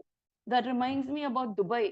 Dubai, they have just a top 1 inch of soil in all these islands on the road, traffic islands as you call them. But they utilize that 1 inch topsoil and get maximum floral plants growing over there by providing drip irrigation at the roots of every plant that is there in that traffic island. Okay, let's go to the next one. This is one of the things which I was very impressed that countries have invested in this. So in France and in Europe, this is what you get to see is that tree grades. So even in urban cities, the trees can grow if we put in a tree grade. So the roots are not crushed and they are not compressed, and the plant can give a better yield. Ironically, these tree grades are manufactured in India. We are one of the main manufacturers of these tree grades, which allow the soil to breathe and the plant to grow, the tree to grow well. Okay, let's see some more technological applications. One is your mobile agriculture, wherein we use our mobile phones and also some agri apps, okay, in order to know about the farming methods and of the weather conditions, etc. So you have various companies who are putting up a cyber physical system so that you get smart food production. Now, for this, what they do is they collect the data, they analyze the data, and they decide on the plan of action to be taken. They control the process of growth and the transport and sale and all the logistics that is there. And not only that, they take in the feedback, they monitor the entire procedure, okay, and right up to its execution, and also make changes in the next venture that they have to do. So many companies involved in this farm management system that we have, wherein right from your from the farm to your table, the food is monitored. It is sent. I mean, as it moves from one place to another, everything is done digitally. Okay. Now, what should be grown in a particular area? This is basically depends on the societal trends that are there in food, nutrition, and health. So they play a major role in the demand and supply of food markets. And accordingly, the agricultural the farmers have to provide accordingly. So as you can see out over here, digitization of agri-food and many companies, it's a battlefield of the data for farming and food. Okay, many companies involved so that the right method can be found to develop technology for sustainable farming. So many blue chip companies involved in the research and development and developing a support system for the farmers. Anything that is going wrong, you can bring up on the app, you can communicate with them via WhatsApp groups, via emails, and they find a solution for your problem. Okay, so basically data sharing and creating a collaborative infrastructure is the need of the hour, and that is what is being done. So together we can definitely have a sustainable agriculture and also ensure that the future of the remaining generations that are there is not affected or degraded. And since we are the custodians, the stewards of the land, we definitely need to keep it for the future generations by advocating and by following the principles of sustainable farming. So that's all about sustainable farming from my end. Vanessa, you can take over.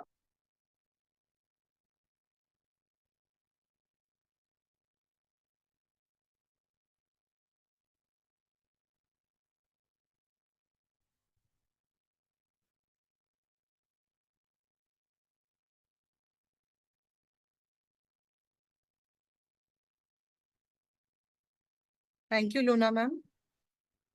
Have you You're finished? most Have you? welcome. Yes, I have Yes. finished. Yes, thank you, Luna ma'am, for insightful lecture.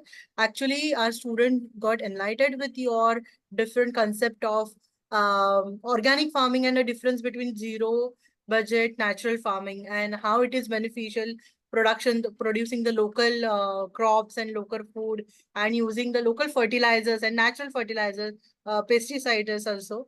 It again you have given in urban areas how can we conserve trees without soil also, how can we have the garden, the concept of vertical gardens and all. It was really very insightful and student must have got this benefited because they must not have heard this word before. Everyone was talking about conventional farming and organic farming and the farmings with the chemicals and all. The zero budget natural farming, that was something new concept. I mean, we are practicing this before, but we have forgotten all this thing, what we used to practice, and now it is again coming back, and we are practicing it again. Thank you so much, ma'am, for your insightful lecture. Now we already have a guest speaker of today's, Dr. Kishan Pawar, sir. And to introduce Professor Dr. Kishan Pawar, sir, I will call upon Sandeep Kulkarni, sir, to introduce our guest speaker. Sandeep Kulkarni, sir, over to you, sir. Yes, thank you, Mamta. It's my proud privilege to introduce to Dr. Kishan Pawar, our principal.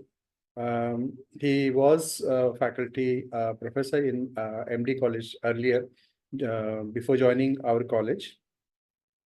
Dr. Kishan Pawar, sir, is MA in English and PhD in English. He's a teacher, he's a film writer, he is film actor, film critic, poet, translator, publisher, author, etc. He has published around 15 books as of now, and to add feathers to his hat, he has translated Elite's poem, "The Wasteland," as Jim Bhumi in Marathi, and then which is prescribed in MA English Mumbai University syllabus. He has published papers in journals around 19 and paper presentations 12. He has undertaken research projects. He has been involved in innovative pedagogies around 13, and he has guided PhD students as well as MPhil students. I think the number has now reached beyond 15. Apart from this, he has done certificate courses in Indian classical vocal music at Gandharva Sangeet Mahavidyalaya, Pune. Diploma in film and television screenwriting at Gemini Studios, Mumbai. and he's also grandmaster. He has done 4 courses in Reiki, both primary and advanced courses in art of living as well. He has the Star NGO South Africa International Award, where his work Tara, on which a short on this short story English the movie was produced. Then his work has been appreciated and awarded with Best Story and Screenplay for Tara at South Africa Film Festival 2013. Best Story and Screenplay award for Tara again at Beat TIFF Film Festival 2013. Then Best Story and Screenplay award by Braintree International Film Festival USA 2013, and as a best writer for again Tara at second Darbhanga International Film Festival in 2014. And to add that apart from this, he is an excellent administrator and a good human being and always an approachable. Over to you, sir. Good evening. I'm sorry I am joining very late and I have missed many presentations, I guess. I was held up in a very urgent meeting. Dear Murzello sir, Father Murzello, Kulkarni sir, Mamta ma'am, Dr. Preeti madam, and dear friends. This initiative is very admirable, and I must say this is the need of the hour, because the subject on which we are discussing and we are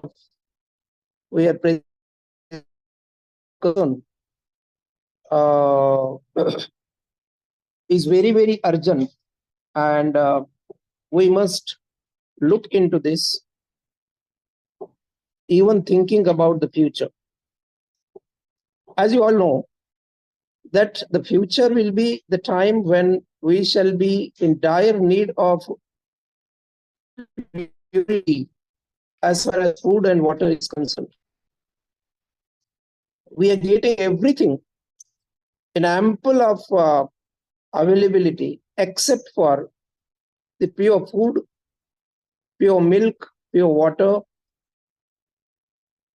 And as we all know, in the elite countries like America too, most of the food is wasted. Even in India, most food of its food is wasted. We don't respect the food actually. We don't respect the things that we take in our plate.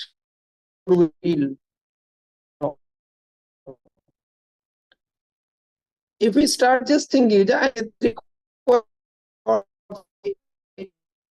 you can say not even one particular moment, just half of the moment is enough to think that how much do I require? Can I eat this much food? And that only will save lot many things.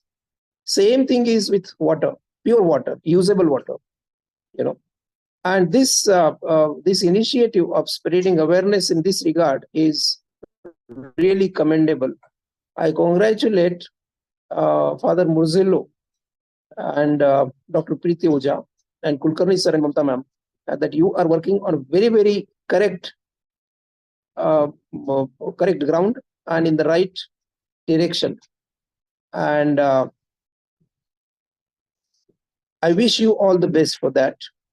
I just share here one of the things that I know in this particular cycle of food. In 1950s, there was a very big famine in China. And the famine was because the then Chinese president wanted to save the pulses and grains by killing the birds, especially the sparrows. So they started a campaign in China to kill the sparrows, and they killed all the sparrows of the country, thinking that Otherwise, the sparrows will eat away all the grains in the fields itself. And they did that. It was a big campaign, a huge kind of a movement of killing the sparrows. Immediately next year, and I think next 3-4 years, the famine continued and thousands of people died of starvation. You know why the famine came? The famine came because that caused particular, you know, uh, the uh, the birth of particular insects, those insects which used to eat away all the harvests, and the harvests were destroyed by these insects. Had the sparrows been able, or had the sparrows been alive, they would have eaten away all these insects. Otherwise, on the contrary, since the sparrows were not there, the insects were not eaten away, and the cycle of the nature was disturbed, as a result of which thousands of people had to die because of the lack of food. And these are very small things. Even an ant that lives in its colonies in the jungle is adding to a huge extent to the fulfillment of the cycle of the nature. In the nature, everything depends on everything. If you remove one brick, the whole wall otherwise collapses. And that very small knowledge has to be accepted and has to be provided and has to be shared with everybody, so that this should not happen again. And this type of initiatives should be more there in the society today. So I congratulate Father Majai Murzello. He is already so much aware about, I know one of his campaigns is zero out carbon, is very, very campaigning, I tell you. And he already had been a part of this campaign in my college as well, in my earlier college. And next year he'll be visiting the new college, that is KJ Somaya as well, I'm sure. And this another initiative is worth praising. I thank you, sir, and I thank you, Kulkarni sir and Mamta ma'am, for this, and I congratulate you all. I congratulate Dr. Preeti Oja also in this regard. Thank you very much for this, and I'm again sorry I'm joining very late, and I'm also sorry I have missed so many presentations earlier. Thank you very much for having me here, sir. Thanks.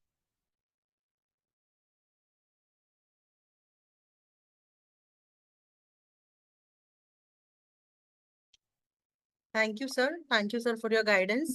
Ma'am, we could continue because we have Vanessa ma'am's part is still left in the previous module. Yes, Preeti ma'am. I said previous module, Vanessa ma'am's part is still left. Yeah, it is remaining, ma'am. I'm going to introduce it. Yes. Yeah. Now we were at module 3, and now I'll introduce Ms. Vanessa DeCruz, ma'am. She has been associated with education for last 20 years and find teaching to be a very enriching experience. She is currently the vice principal at Rose Manor International School. She is happy to be a member of CACHE team as it gives her a preview into the latest trends in various field, including education. The lives of teachers and students allow her to interact with different intellectuals and educationists who work to meet the challenges for an ever advancing knowledge-based society and a dynamic changing environment. I welcome Ms. Vanessa DeCruz, ma'am. Ma'am, you're welcome here, and please start with your presentation. Yeah, thank you very much, Miss Mamta. Am I audible enough? Yes, ma'am, you are very much audible, ma'am. Okay. I'm carrying forward all that has been presented and culminating my presentation into something that's very, very an integral part of everybody's life. Like Dr. Kishan Pawar just mentioned, that we cannot keep ourselves away from the environment. We are a part of this environment and not apart from it. And that's the reason why we are here, everyone, because we really care. My topic is sustainable eating and nutrition. I believe that your diet is like a bank account. So, good food choices are good investments. But before I can go on to my presentation, I would like you to just drop in the chat box, what's your favorite food?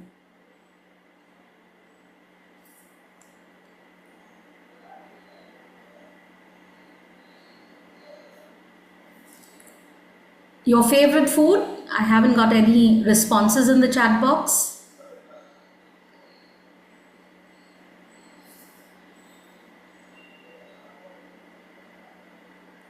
Okay, dal chawal, I've got fried fish. Anyone else? I have 40 odd participants. Khichdi, fish, pizza. While thank you for your responses, and I'm sure the others can put in the chat box as well. While I was preparing for this presentation, and after I had so much of reading done about it, I started questioning my food choices. And I'm sure at the end of this presentation, even you will wonder, am I eating right? Or all that I am eating is contributing to the good of the environment or the bad. So before we can begin, I'd like you to kindly view this video that I'm presenting. I'm sharing my screen right now.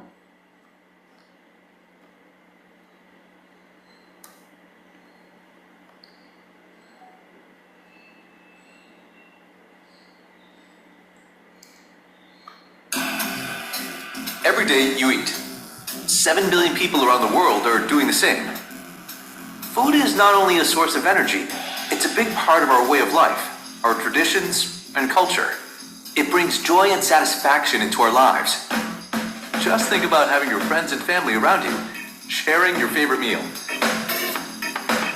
And we all have our soft spots when it comes to food. Be it a bag of potato crisps, a prime ribeye steak, or a juicy passion fruit. By 2050, another 2 billion people will join the ranks of daily food consumers. And this poses some serious questions. Where will all this food come from? Will everyone have access to it? But most importantly, will you still be able to enjoy your favorite meals?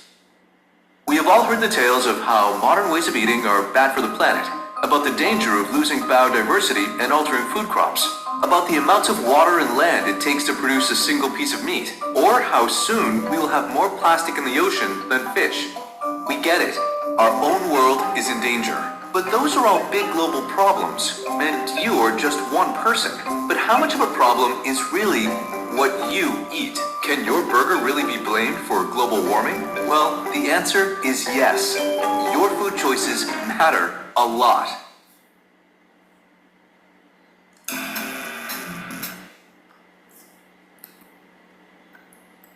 Your food choices matter a lot, yes. And that brings us to our topic, sustainable eating and nutrition. So what is sustainable eating? We've all never really cared about what went onto our plate. Most of you are students, so what is served to you is what you will eat. But now after this presentation, probably you can update your mums or the ladies who are cooking in the kitchen as to what really needs to be a very sensible food option. So sustainable eating and nutrition is an important topic that focuses mainly on making food choices that are not only healthy for us as individuals, but also have a minimal negative impact on the environment. I'm going to outline a few key points about sustainable eating and nutrition. Sustainable eating focuses on plant-based diets because plant-based foods have a lower environmental footprint in terms of emissions of greenhouse gases, water usage and land use, like most of my colleagues right now have presented before you. We will go into a little detailed bit a little later about plant-based diets. Locally grown food. Donna ma'am very clearly mentioned about how we can visit local farms and know exactly how these crops are grown. Choose locally grown and very seasonal produce. For example, you will see there are watermelons that are very recent. It's seasonal now, right now. Mangoes are seasonal now. But when you eat amras in the winters or in the monsoons, which are not really locally grown at that point in time or seasonally produced at that time, you wonder how much of storage and how much of storage it goes through and how it impacts the environment altogether. So reduce the environmental impact associated with transportation and storage. Locally grown foods also supports the local farmers and the local communities. So you are going to give an impetus to the economy as well. Reduce food waste. A very significant amount of food is wasted.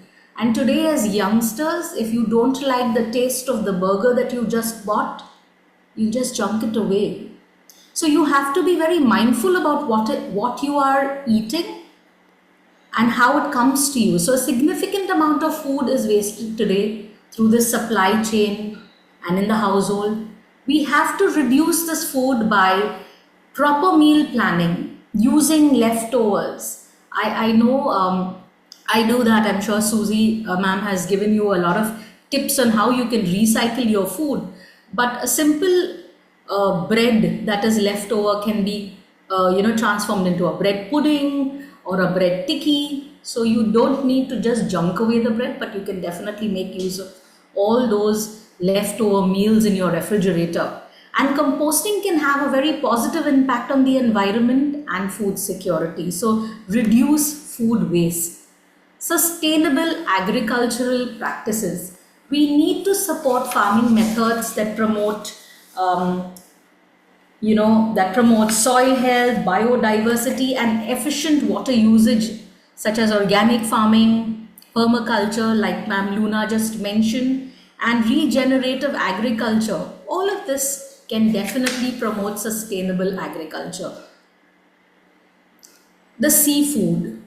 Okay, when choosing seafood, opt for options that are sustainably caught or farmed, using methods that minimize the catch and habitat destruction.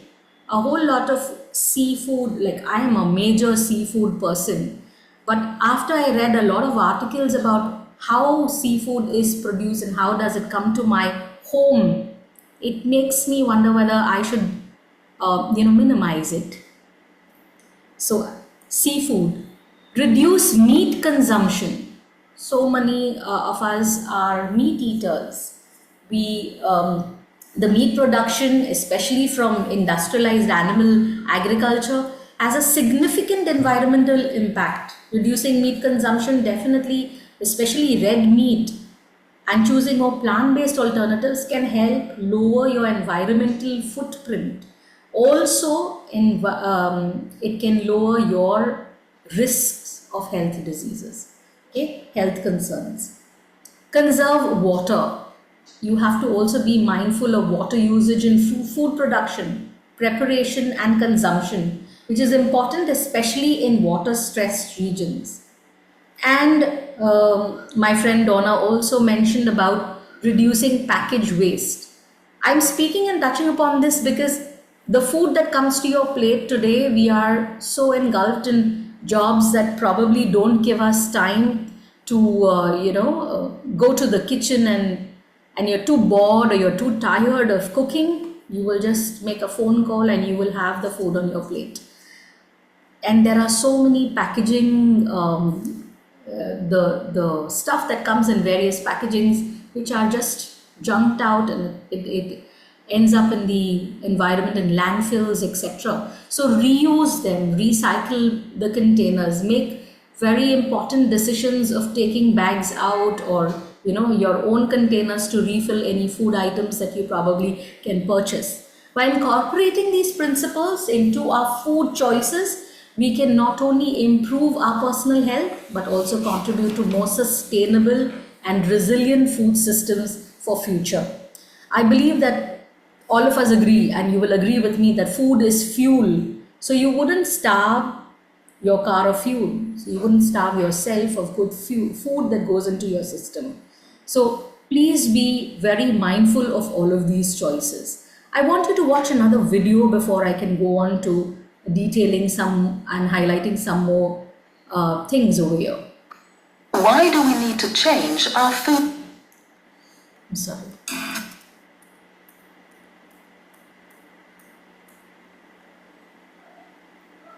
Why do we need to change our food system?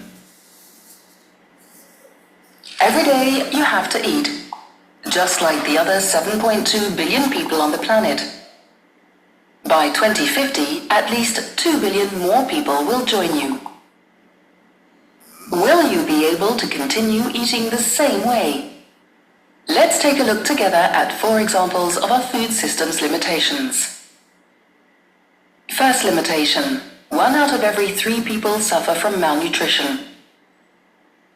794 million people suffer from hunger, and 2 billion people do not have sufficient access to vitamins and minerals necessary for growth and development.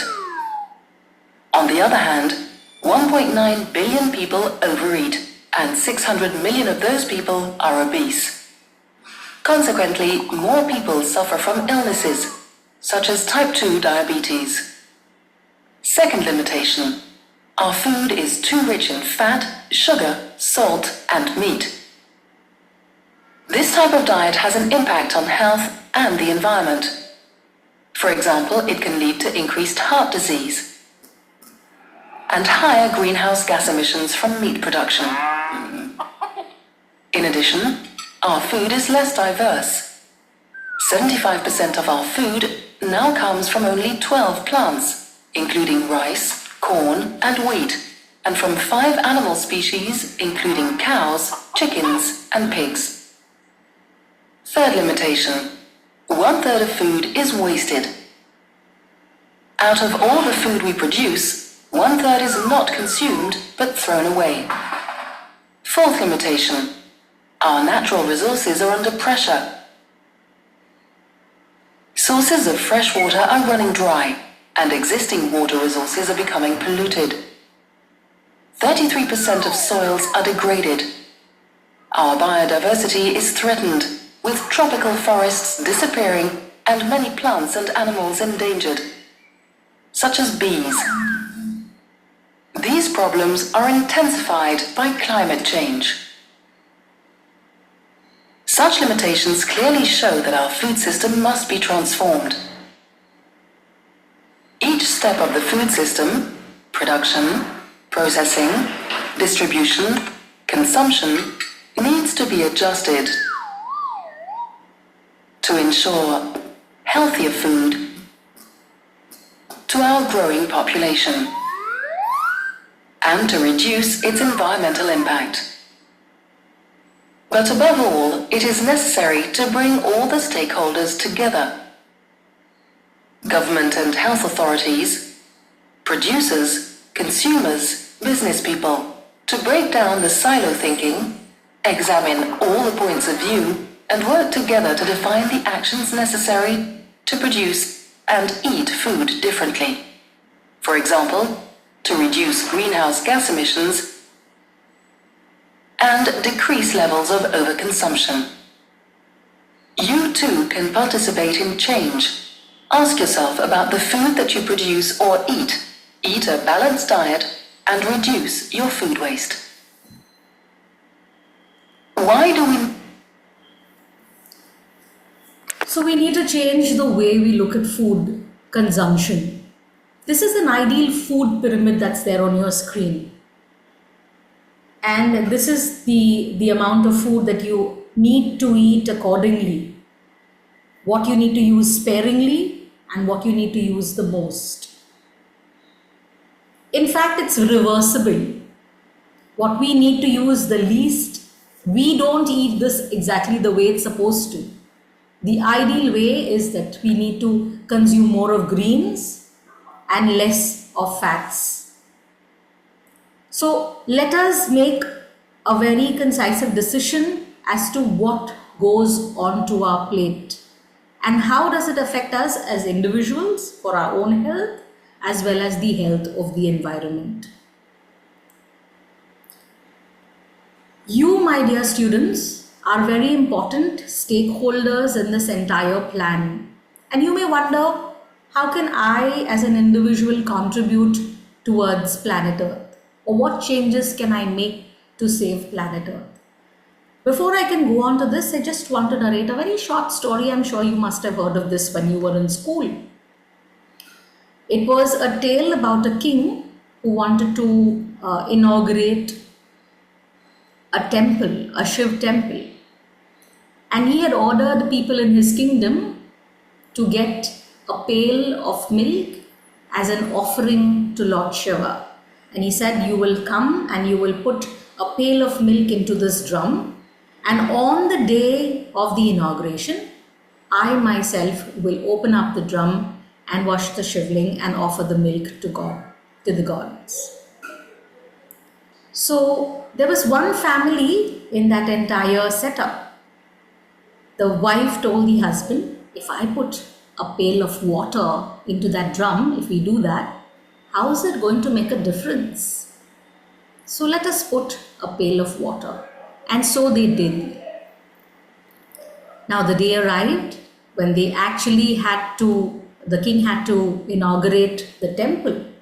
And he was absolutely shocked when he opened up the drum, because the drum was only filled with water. Because everybody in the kingdom felt that it was not his duty and somebody else would have done it. So each of us need to take that initiative and make that change. So what changes will you make to save planet Earth? Reduce your meat consumption. Choose local and seasonal foods. Like ma'am mentioned earlier, there are you have access to so many local farms today. Let us support our farmers. Let us minimize food waste. The next time you want to think of throwing stuff into the dustbin, into the garbage, think about how you can reuse that food.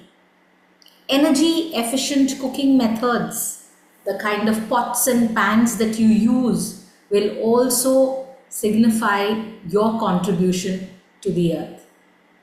Sustainable seafood choices, eco-friendly packaging, reducing consumption of processed foods, water-saving techniques, choosing organic and pesticide-free products, and support fair trade and ethically sourced foods.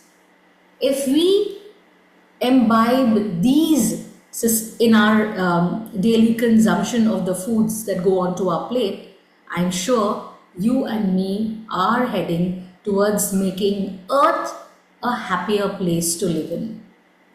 Now let me come to plant-based foods. I am personally a very heavy non-vegetarian person.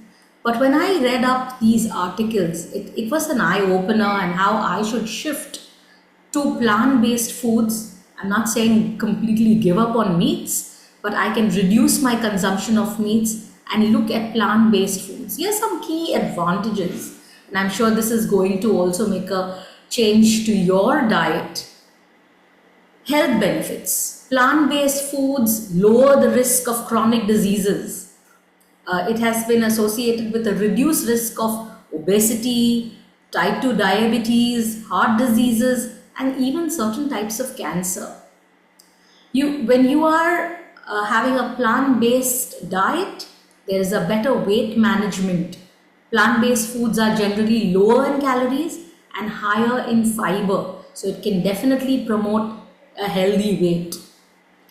Improved nutrient intake. Plant-based diets are rich in essential nutrients like vitamins, minerals, antioxidants, and fiber. which are often lacking in diets heavy in plant products. What are the environmental benefits? If you look at the environmental benefits, they lower carbon footprint, they have small environmental impacts in terms of your greenhouse gas emissions, your water usage, the land use compared to animal-based foods. So they definitely lower carbon footprints. They also reduce the resource depletion. Plant-based agriculture requires fewer resources like water, land, and energy compared to livestock farming. I'm not saying it doesn't require water, but as compared to livestock farming, it requires lesser amount. And I'm sure we can incorporate all those lovely agricultural techniques that Ma'am Luna just cited out to us, which can be definitely, I think Ma'am Luna, you need to educate a lot of farmers in this country so that they can use these techniques to have better farm products, which will even benefit us. And the plant-based diet also has biodiversity preservation. See, sustainable plant-based agriculture can help preserve biodiversity and the natural habitats. There are ethical considerations. The animal welfare people will. Plant-based diets eliminate the need for animal exploitation. So there are concerns for many individuals today. We are focusing on life for all. So definitely, when we have more plant-based products, we save those animals as a part of the food chain. And plant-based foods are generally more efficient in terms of land use and resource utilization, potentially improving food security for a growing global population. Like we saw that by 2050, we will have so many more mouths to feed. And plant-based plant-based foods are definitely going to be a big plus for those kind of people. They also have a variety, diverse culinary options. They have variety of flavors, textures, cultural cuisines, making it possible to enjoy a diverse and flavorful diet. Plant-based diets can also accommodate various dietary preferences. Somebody is vegan, somebody who is vegetarian, somebody who has a flexitarian diet. So I need not be only a non-vegetarian. I can have a lot of plant-based foods in my diet too. So I'm sure you and me can work towards enhancing our lifespan by incorporating these kind of diets in our day-to-day life. Not just a healthy life in us individuals, but also a healthier planet. I want you to view this video. There are several blue zones on the earth, and these are people who have adopted and looked at life in a more positive way, looked at their planet being healthier, and therefore their lifespan is also very long. So I'd like you to view this video.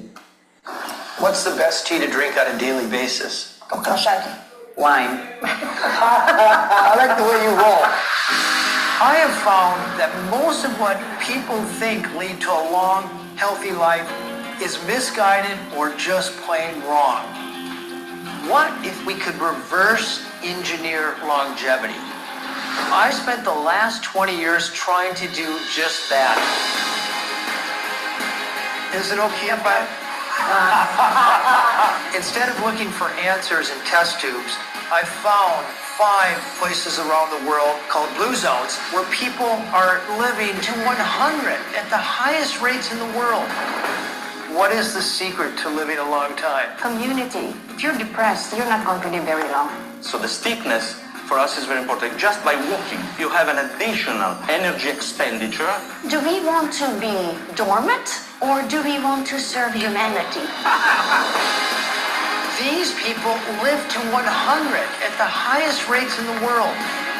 And these secrets can help every one of us to get every good year we can get out of this body of ours. That is the promise of Blue Zones.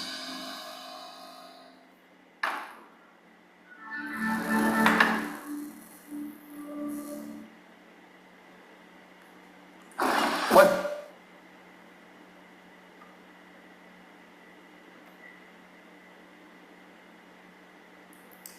Yes, my dear friends, that's the promise of a blue zone, a earth, a planet that we all want to live in.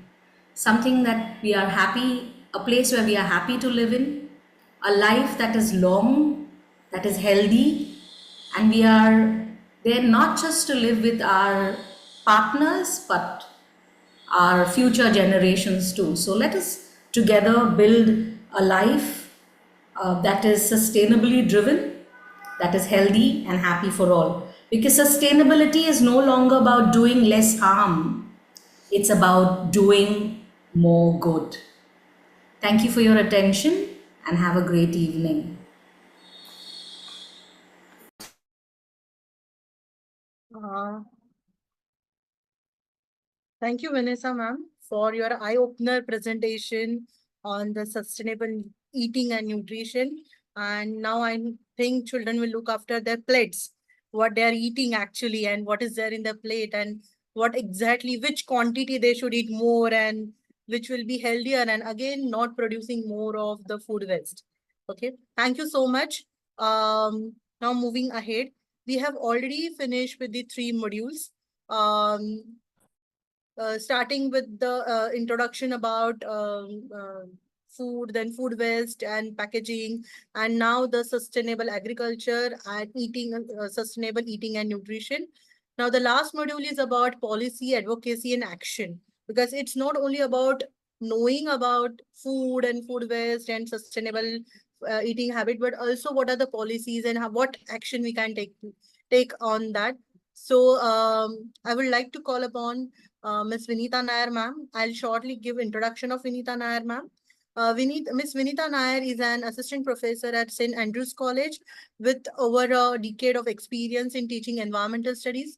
She has completed her master in geography from Department of Geography, University of Mumbai, and is a gold medalist at both undergraduate and postgraduate examination. She earned her MPhil degree from the Center of Eurasian Studies, University of Mumbai. Her thesis based on the changing Russian demography.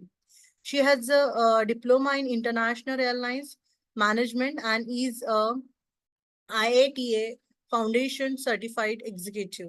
She holds a bachelor degree in education and is also a law graduate with specialization in environmental laws, women, children's rights, and criminology. I welcome you, ma'am, and over to Vinita Nair, ma'am, for her presentation. Thank you, Mamta ma'am, for the introduction. I believe I am audible. Yes, ma'am. You are very much audible, ma'am. Thank you. So a very good evening to everyone present here. I will just share my screen before we begin.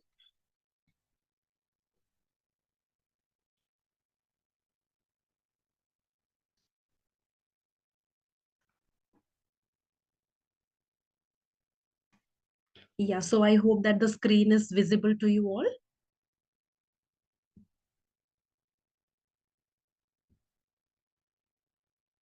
Can I get a response, please?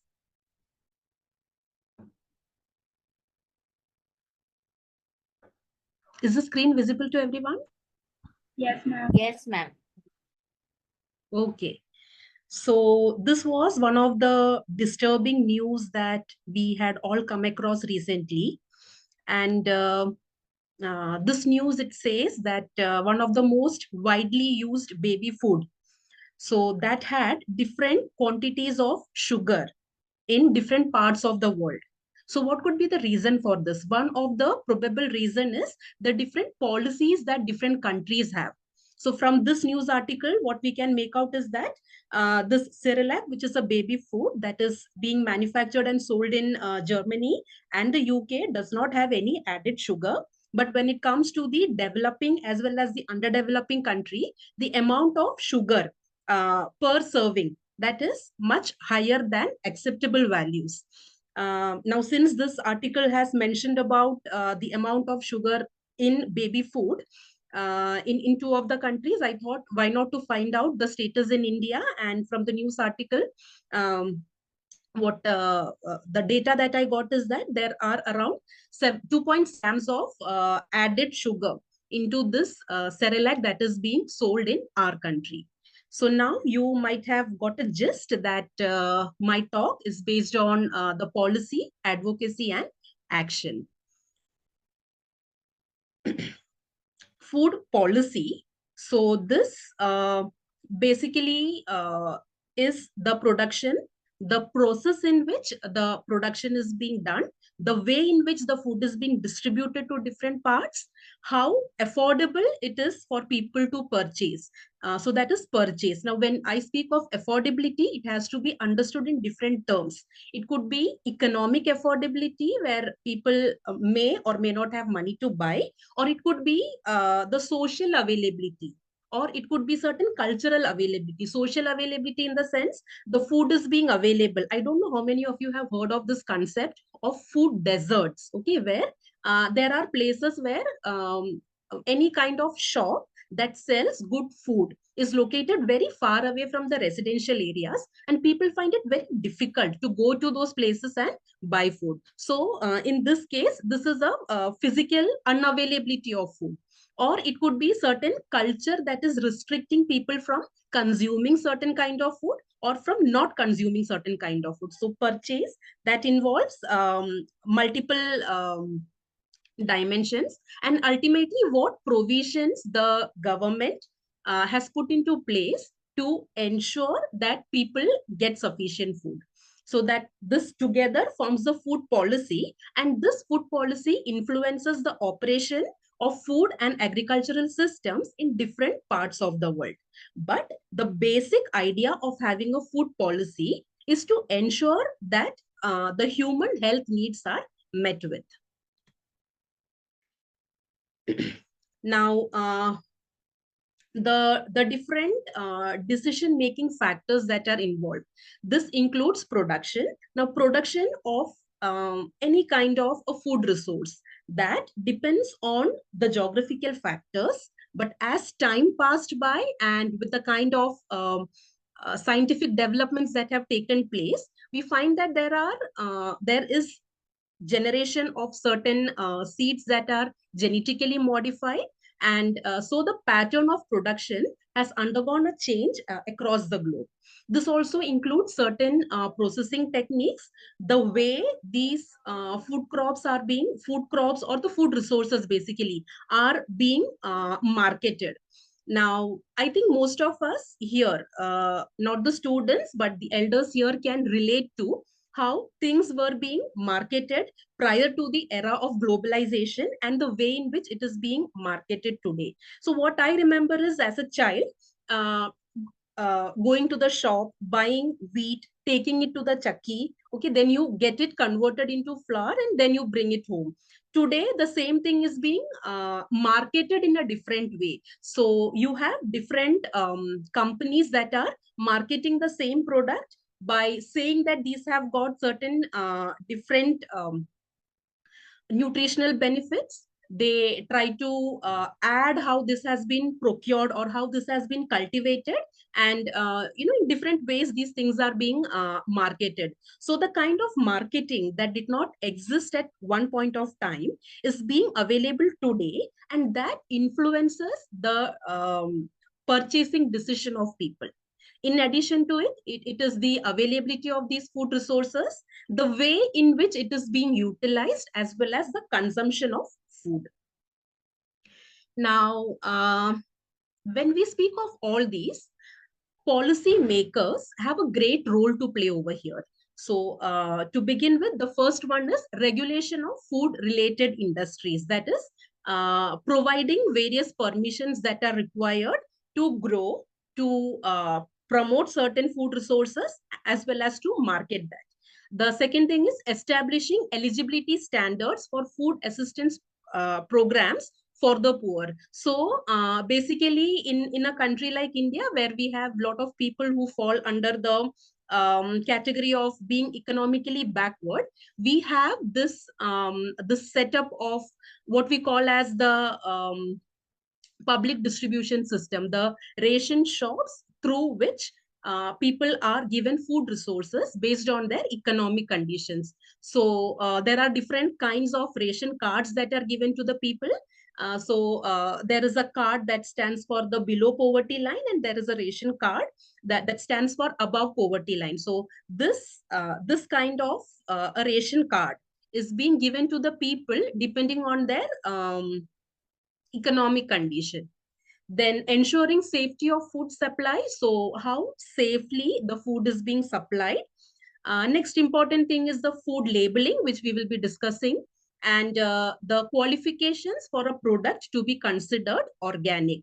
Now, when we speak of all these policy making, another important aspect that needs to be focused upon is the sustainable development goals. So one of the sustainable development goals, the goal number 2, okay, that is zero hunger. And by the year 2030, we have to achieve this goal. So it says that under this zero hunger goal, there has to be universal access to safe and nutritious food, and all forms of malnutrition, double agricultural productivity, as well as the income of small scale producers, to ensure sustainable food production systems, as well as to maintain the genetic diversity in food production. We are all aware of the fact that post the process of globalization, liberalization, and privatization, genetic diversity has reduced drastically. Now, in different parts of our own country, we have people who are the flag bearers in retaining the kind of diversity. So recently, this morning, I had come across this news article wherein a person from the state of Tamil Nadu, he is a farmer. So since 4 generations, the family is a farmer. And when this person came to know that a particular species of mango is about to be extinct, he went in search of that particular species of tree, and then he took a part of it, and the grafting process that was done, and now he is ensuring that there are multiple saplings, and he's trying to plant it across the different districts. So one simple method of ensuring that genetic diversity retains. Similarly, after the process of LPG, where the NGOs landed into the process of generation of genetically modified seeds. Today, the kind of seeds that we have is it doesn't have the capacity to regenerate. So here again, the genetic diversity is being lost. And one of the aims of the sustainable development goal when it comes to zero hunger is to ensure that the genetic diversity among the plants is retained. Now, when it comes to India, the law governing food regulation in India, there were many acts before 2006, but in the year 2006, the Food Safety and Standard Act to govern laws related to food products in India was regulated by the Ministry of Health and Family Welfare. I have just listed some of the previous laws here. So there was Prevention of Food Adulteration Act of 1954, the Food Products Order of 1955, Meat Food Products Order of 1973. There was the Vegetable and Oil Control Product Order of 1947, the Edible Oil Packing Regulation Order of 1988, as well as the Milk and Milk Product Order of 1992. So as time passed by, the government realized that passing different orders and enhancing different laws under different umbrella acts would not suffice. And that is when the government decided to come out with the Food Safety and Standard Act of 2006.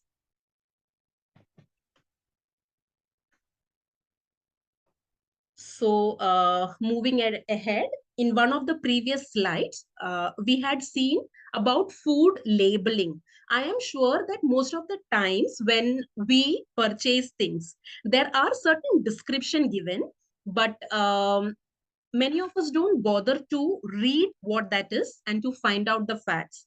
Now, as per the directions given by the FSSAI, there are few things which have to be compulsorily mentioned on these packed food resources. So name of the food, the list of ingredients that are being used, the nutritional information in terms of the calories, the sugar, the sodium, or whatever it contains, the energy that is available, etc. Then declaration, whether it is a vegetarian food or a non-vegetarian food. Similarly, the net weight and the quantity. It is also a compulsion to mention the lot, the code or the batch identification number, the date on when that particular thing was manufactured, by when you are supposed to use that thing, instruction to use. Okay, so many times you find that there are certain kind of packed food coming and people may not understand whether you further have to process it and then consume it, or it is in a condition to consume directly. It is just open and eat pack kind of a thing. So clear instructions are to be given regarding how to use that, and also the complete name and address of the manufacturer. In case now this is an imported food item, then imported by whom and who is marketing that. So all these details have to be mentioned, which is a part of food label, which is a mandate. Now, in December 2017, the Food Safety and Standards Authority of India, that is the FSSAI, had introduced this particular logo, that is the Jaivik Bharat logo, so that consumers can identify products that are organic, the organic food. Now, some importance of food security. In our country, in the year 2013, the Food Security Act was passed. Few important points I have mentioned here. So the first one is the nutrition and food security. So the food policy of India, it plays a crucial role in ensuring nutrition and food security for its population. It aims to provide affordable and accessible food grains to the most vulnerable sections of society, contributing to their overall well-being. Now, this is done through the means of the public distribution system, the ration shops, and this is being fulfilled in different stages. So in the very first stage, the government will provide cereals at a subsidized prices. So any kind of a cereal that will that has got carbohydrates, that is the first stage. In the second stage, along with carbohydrates, it is the distribution of certain pulses. So along with carbohydrates, it is the proteins that are being distributed.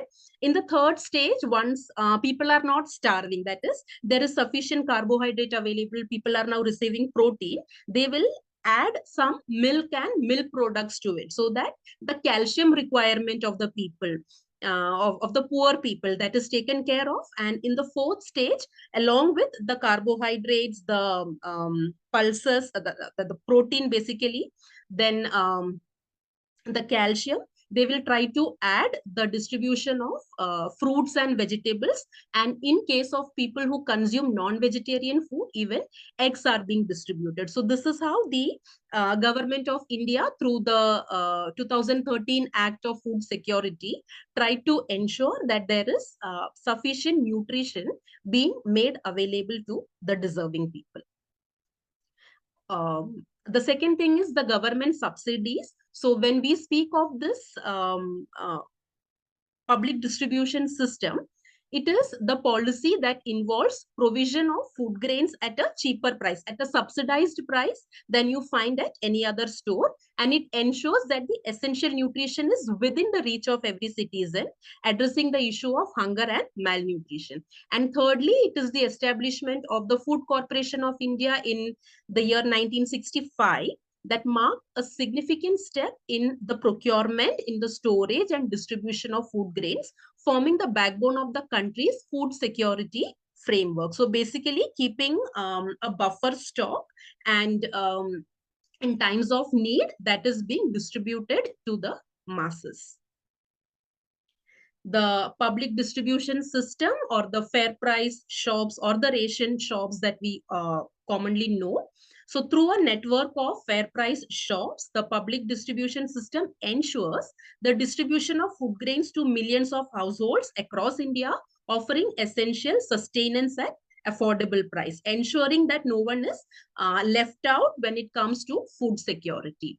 Now, this is done by giving ration cards to the people. So the issuance of ration cards to priority household, that forms the cornerstone of the PDS, entitling them to receive a specified quantity of food. So depending upon the number of adults and the number of children, it is a standard division of or standard amount of food resources that is being distributed to the families. The third and the most important thing is the legislative framework. So the National Food Security Act of 2013, it ensures that the public provision of food grains to eligible household, meaning those household that fall below the poverty line at a nominal price, is underscoring the government's commitment to food security for all.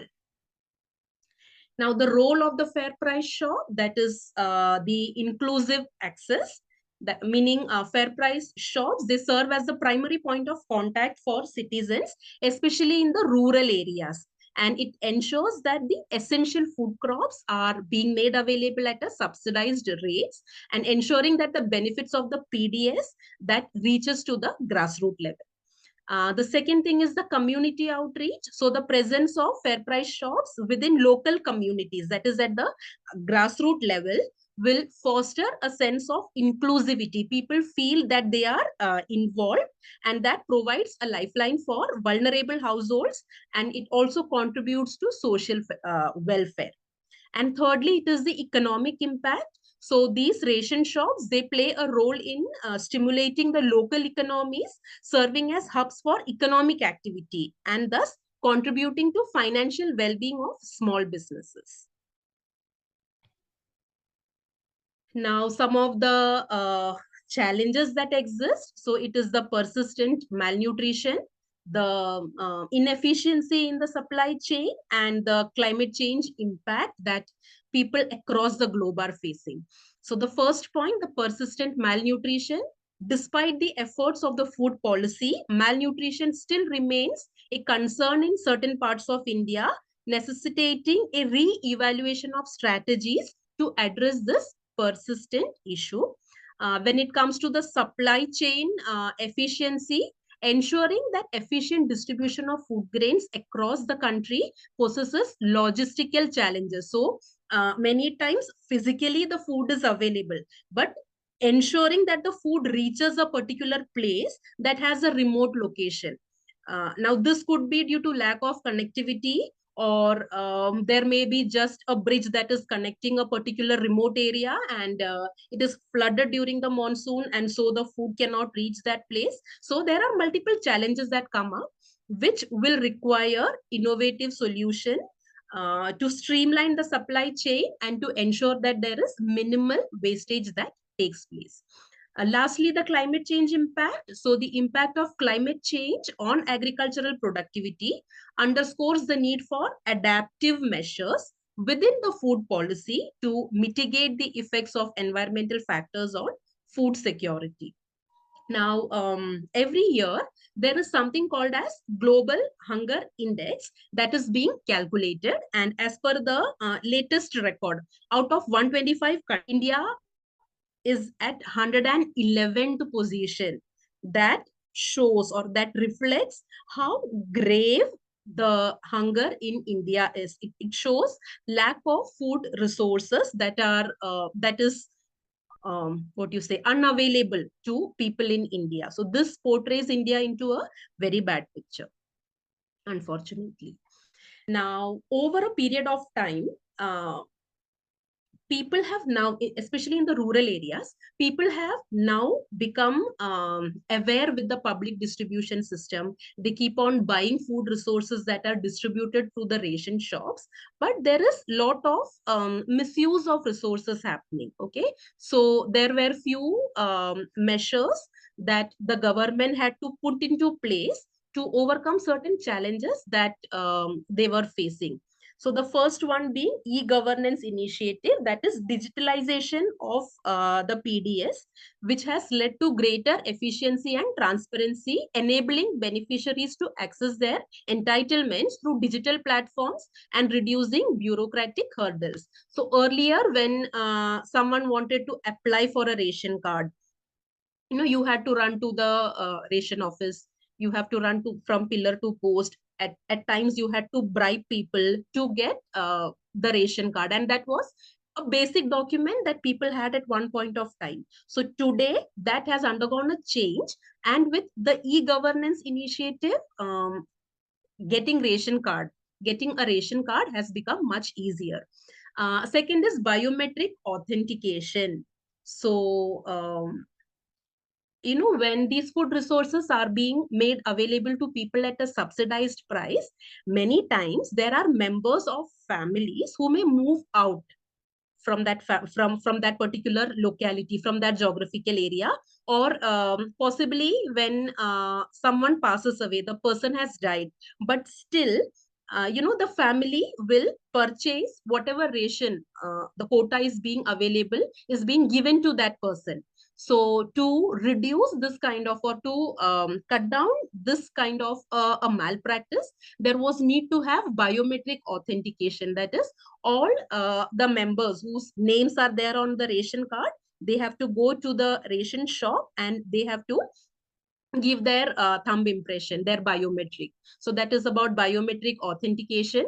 And lastly, data driven insights. Now that everything has become digitalized, there is biometric authentication of people who are purchasing resources that are allocated to them.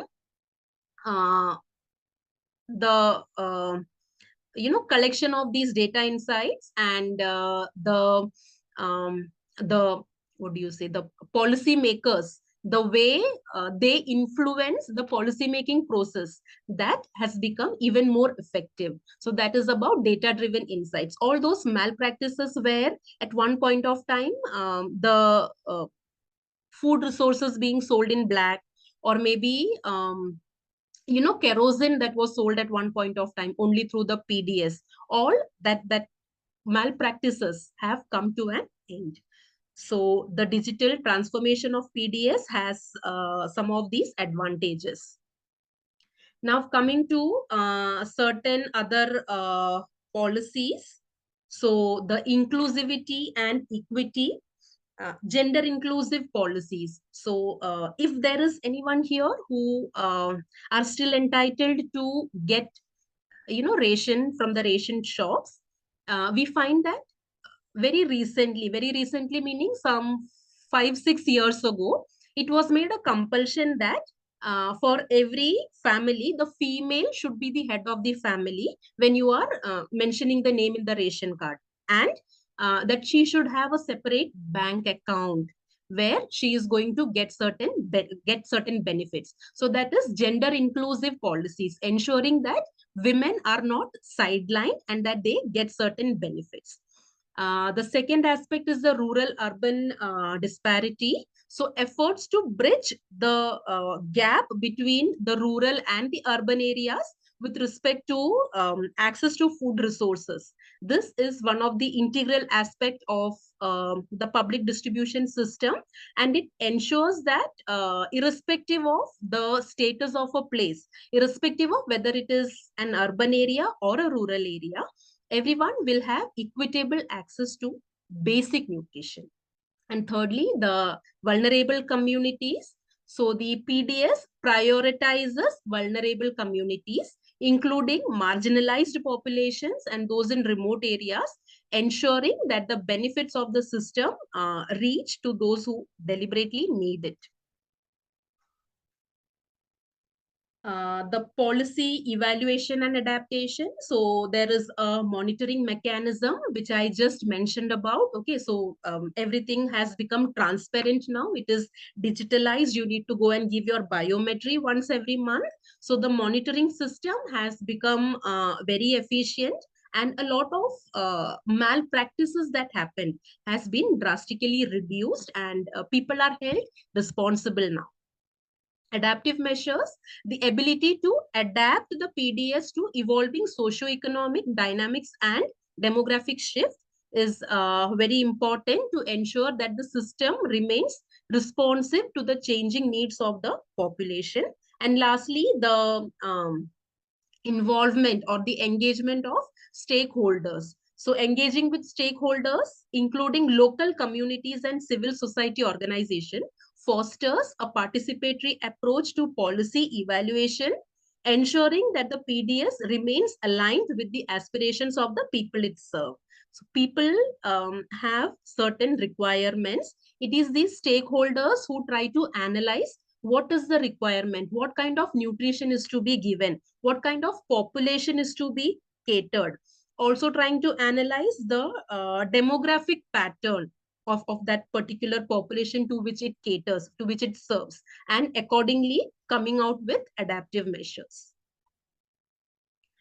Now, some of the future strategies that we can discuss is about optimizing the supply chain. So streamlining the supply chain and storage infrastructure is important in reducing the food wastages, ensuring that the extra food grains it reaches the people who deserve it, okay, rather than ending up being wasted. Someone has advantage of those crops or those food resources. Coming to the technological solutions, the integration of technology such as cold storage facilities, efficient transport system will all help in reducing the food spoilage and also in improving the shelf life of certain good food resources. And lastly, the community awareness. So educating communities about the impact of food wastage and the role of individual responsibility in reducing wastage. So this contributes to collective effort in addressing this challenge. I am again sure that most of you might have come across this news article or this forward on WhatsApp, wherein the Tata company, the canteen is displaying the amount of food that is being wasted. I have a picture of it here. So this is Tata Consultancy Services, and outside the canteen it is mentioned, take all you can eat, but eat all you take. And they have mentioned the amount of food that was wasted the previous day and how many people that much amount of food could have fed. Similarly, when it comes to community awareness, another what do you say practice that is being followed is of the community refrigerators. Now, a community refrigerator is a place, it's basically a refrigerator out somewhere out, and everyone can go and leave the leftover food or the excess food there, and anyone can, any needy person can come and eat the food from there free of cost. So, yes, this image. So community fridge, leave your extra food here, and the needy people can go and eat it. Even at the place where I stay, the municipal corporation is running such kind of a scheme, which is called as Manuskicha Binti. So here also, again, it is the same kind of a facility where there are dedicated places to keep clothes, to keep toys, to keep the extra food, etc.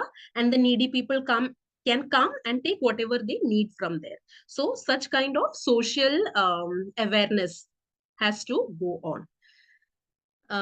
Lastly, the climate resilience and agriculture. So there is need to have crop diversification. One of the speakers before me had mentioned about the process of monoculture, where a single crop is being cultivated. Now, this is very dangerous. If I try to explain it with an example, suppose it is one single crop that is being cultivated by multiple farmers. There is this place in a village, let us assume, with lot of farms, and every farmer is cultivating one single crop that will earn lot of returns. Okay, let us consider some kind of a cash crop, and there is some kind of a disease that breaks out. What is going to happen? The disease or the virus will very easily spread on to the next farms because it is the same kind of crop that is being cultivated. However, if there is a crop diversification, that is, rather than cultivating just one crop, I cultivate 2 or 3 crops at the same time, my entire harvest will not be destroyed. My entire standing crops will not be destroyed. Even if one species of plant is being affected, there are 2 other crops that I can harvest, and the possibility of a mine, okay, or where the harvest is very poor, and suddenly the prices increase. So that kind of a situation can be avoided. So there is need to have crop diversification. Next is water management. So there were very good discussions about water management, soil management, etc., which the previous presenters have presented. Now, sustainable water management practices such as rainwater harvesting, efficient irrigation techniques are integral to building climate resilience in agriculture and ensuring consistent food. Lastly, insurance mechanism, which is on here in our country. So, crop insurance and risk mitigation mechanism will help in safeguarding the farmers against climate-related crop losses. The way each individuals may have their insurance, or your vehicle has got an insurance, your house has got an insurance. Similarly, this is a kind of insurance for crop. And if there is any kind of damage that happens to the crop due to any kind of climate introduced disaster, then it will get the farmer covered, and the losses that happen, the economic losses, that will be taken care of. So the farmers will also have a relatively peaceful economic setup. Coming to the urban food security, so there are urban agricultural initiatives taken up to promote urban agriculture and community gardens. So this will help in contributing to localized food productions. We all know that in the urban areas there is lack of space, but terrace cultivation is one way out, and there are many such ways in which urban agriculture can happen. Food deserts, so I had touched upon this. It is basically a place where you find that for a few kilometers, you may not be able to find any kind of a place that is going to give you healthy food. Instead, you will find such kind of places where junk and unhealthy food is available. The place is not completely devoid of food resources.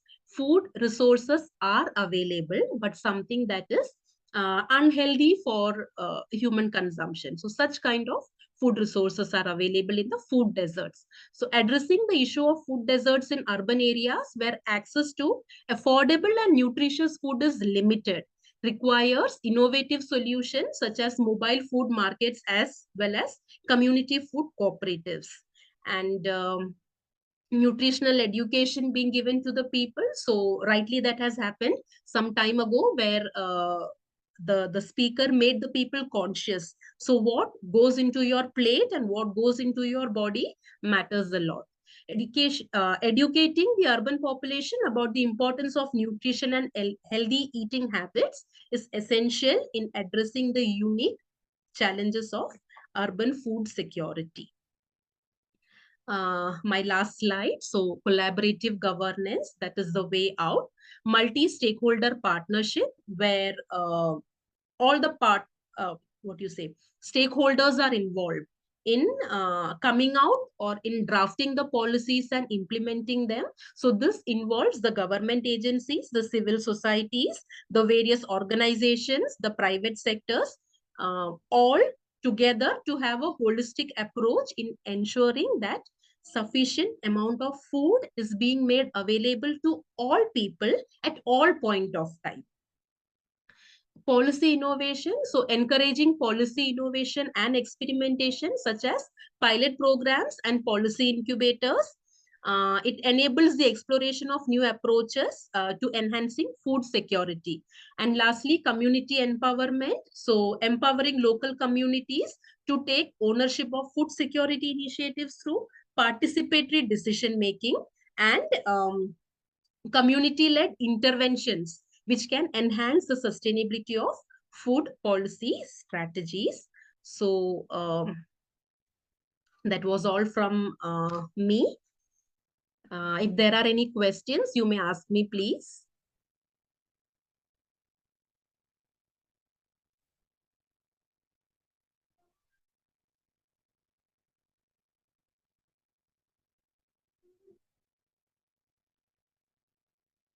Students, if you have any questions, you can ask ma'am.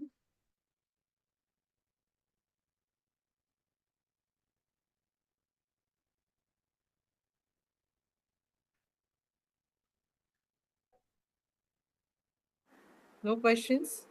I don't think they are there. Yeah. We are all very much here, ma'am. We were listening. I meant the students. For today, all of us are students, ma'am, listening to you. This was a little boring. This was a little boring part because when it comes to policy making and implementation. But yes, that was the part given to me. Ma'am, it was a critical part, but Ma'am, there is definitely one not comment boring. from a student that it's not boring. It was not at all boring. She is from FYBA, KJ I Suman. hope you have learned something new. Thank you. Thank you. Ma'am, and really, it is not so boring. It was really enlightening that we were not knowing that why dal khichdi is given, and not read that policies and laws so in detail. We know what is malnutrition, we know what is hunger and all, and what has to be eaten, what has to be. But why this kind of distribution is there? Why they are giving pulses, and why they are giving the carbohydrate and proteins and all. You have detail. You have explained it in detail, and about the rationing shops also, that so that was really very deep. I mean, we have not thought about it, like, and of course a law person can tell it is a proper way what are the various policies, and what has to be done. Again, the FSI, I mean, you have covered almost everything about the policies and advocacies, and what action we should take. That is also very important, what action we should take. So students, I hope you have learned many things, though it was a power pack presentation about so many things, and it was like, yeah, see, it was really fun to learn. Thanks every teacher for such a inspiring. Yes, for them it is really something new, and even for us. Thank you so much, Vinita ma'am, for taking so much efforts to make this presentation, and covering all the aspects of almost all aspects of the policies and advocacies, and the action has to be taken. Thank you so much, ma'am. Now I'll hand over to Dr. Preeti Oza ma'am for formal vote of thanks. Preeti ma'am, are you there?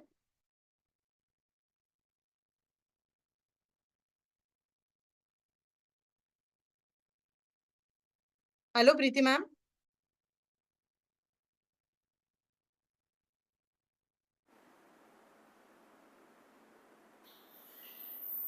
Ma'am, I'm going to request Father Mejai to propose the vote of thanks. I think Preeti ma'am has. Yes. Yeah. Father?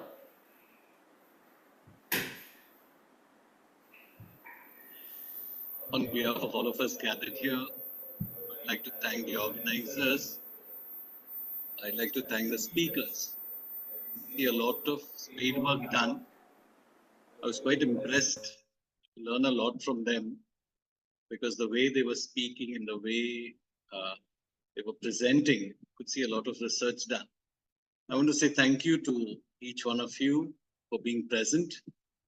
As Ma'am Vanessa said, it means that you care. That's why you are here. Thank you to the students. I think if I was in your place, I would have disappeared long back. It is nice to see that many of you have stayed on. It makes this day much more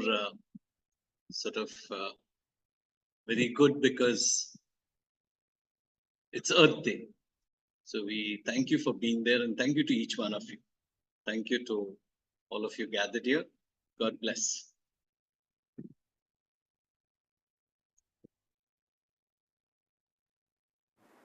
Thank you, Father Mejai. And thank you all the speakers. We will now end the meeting.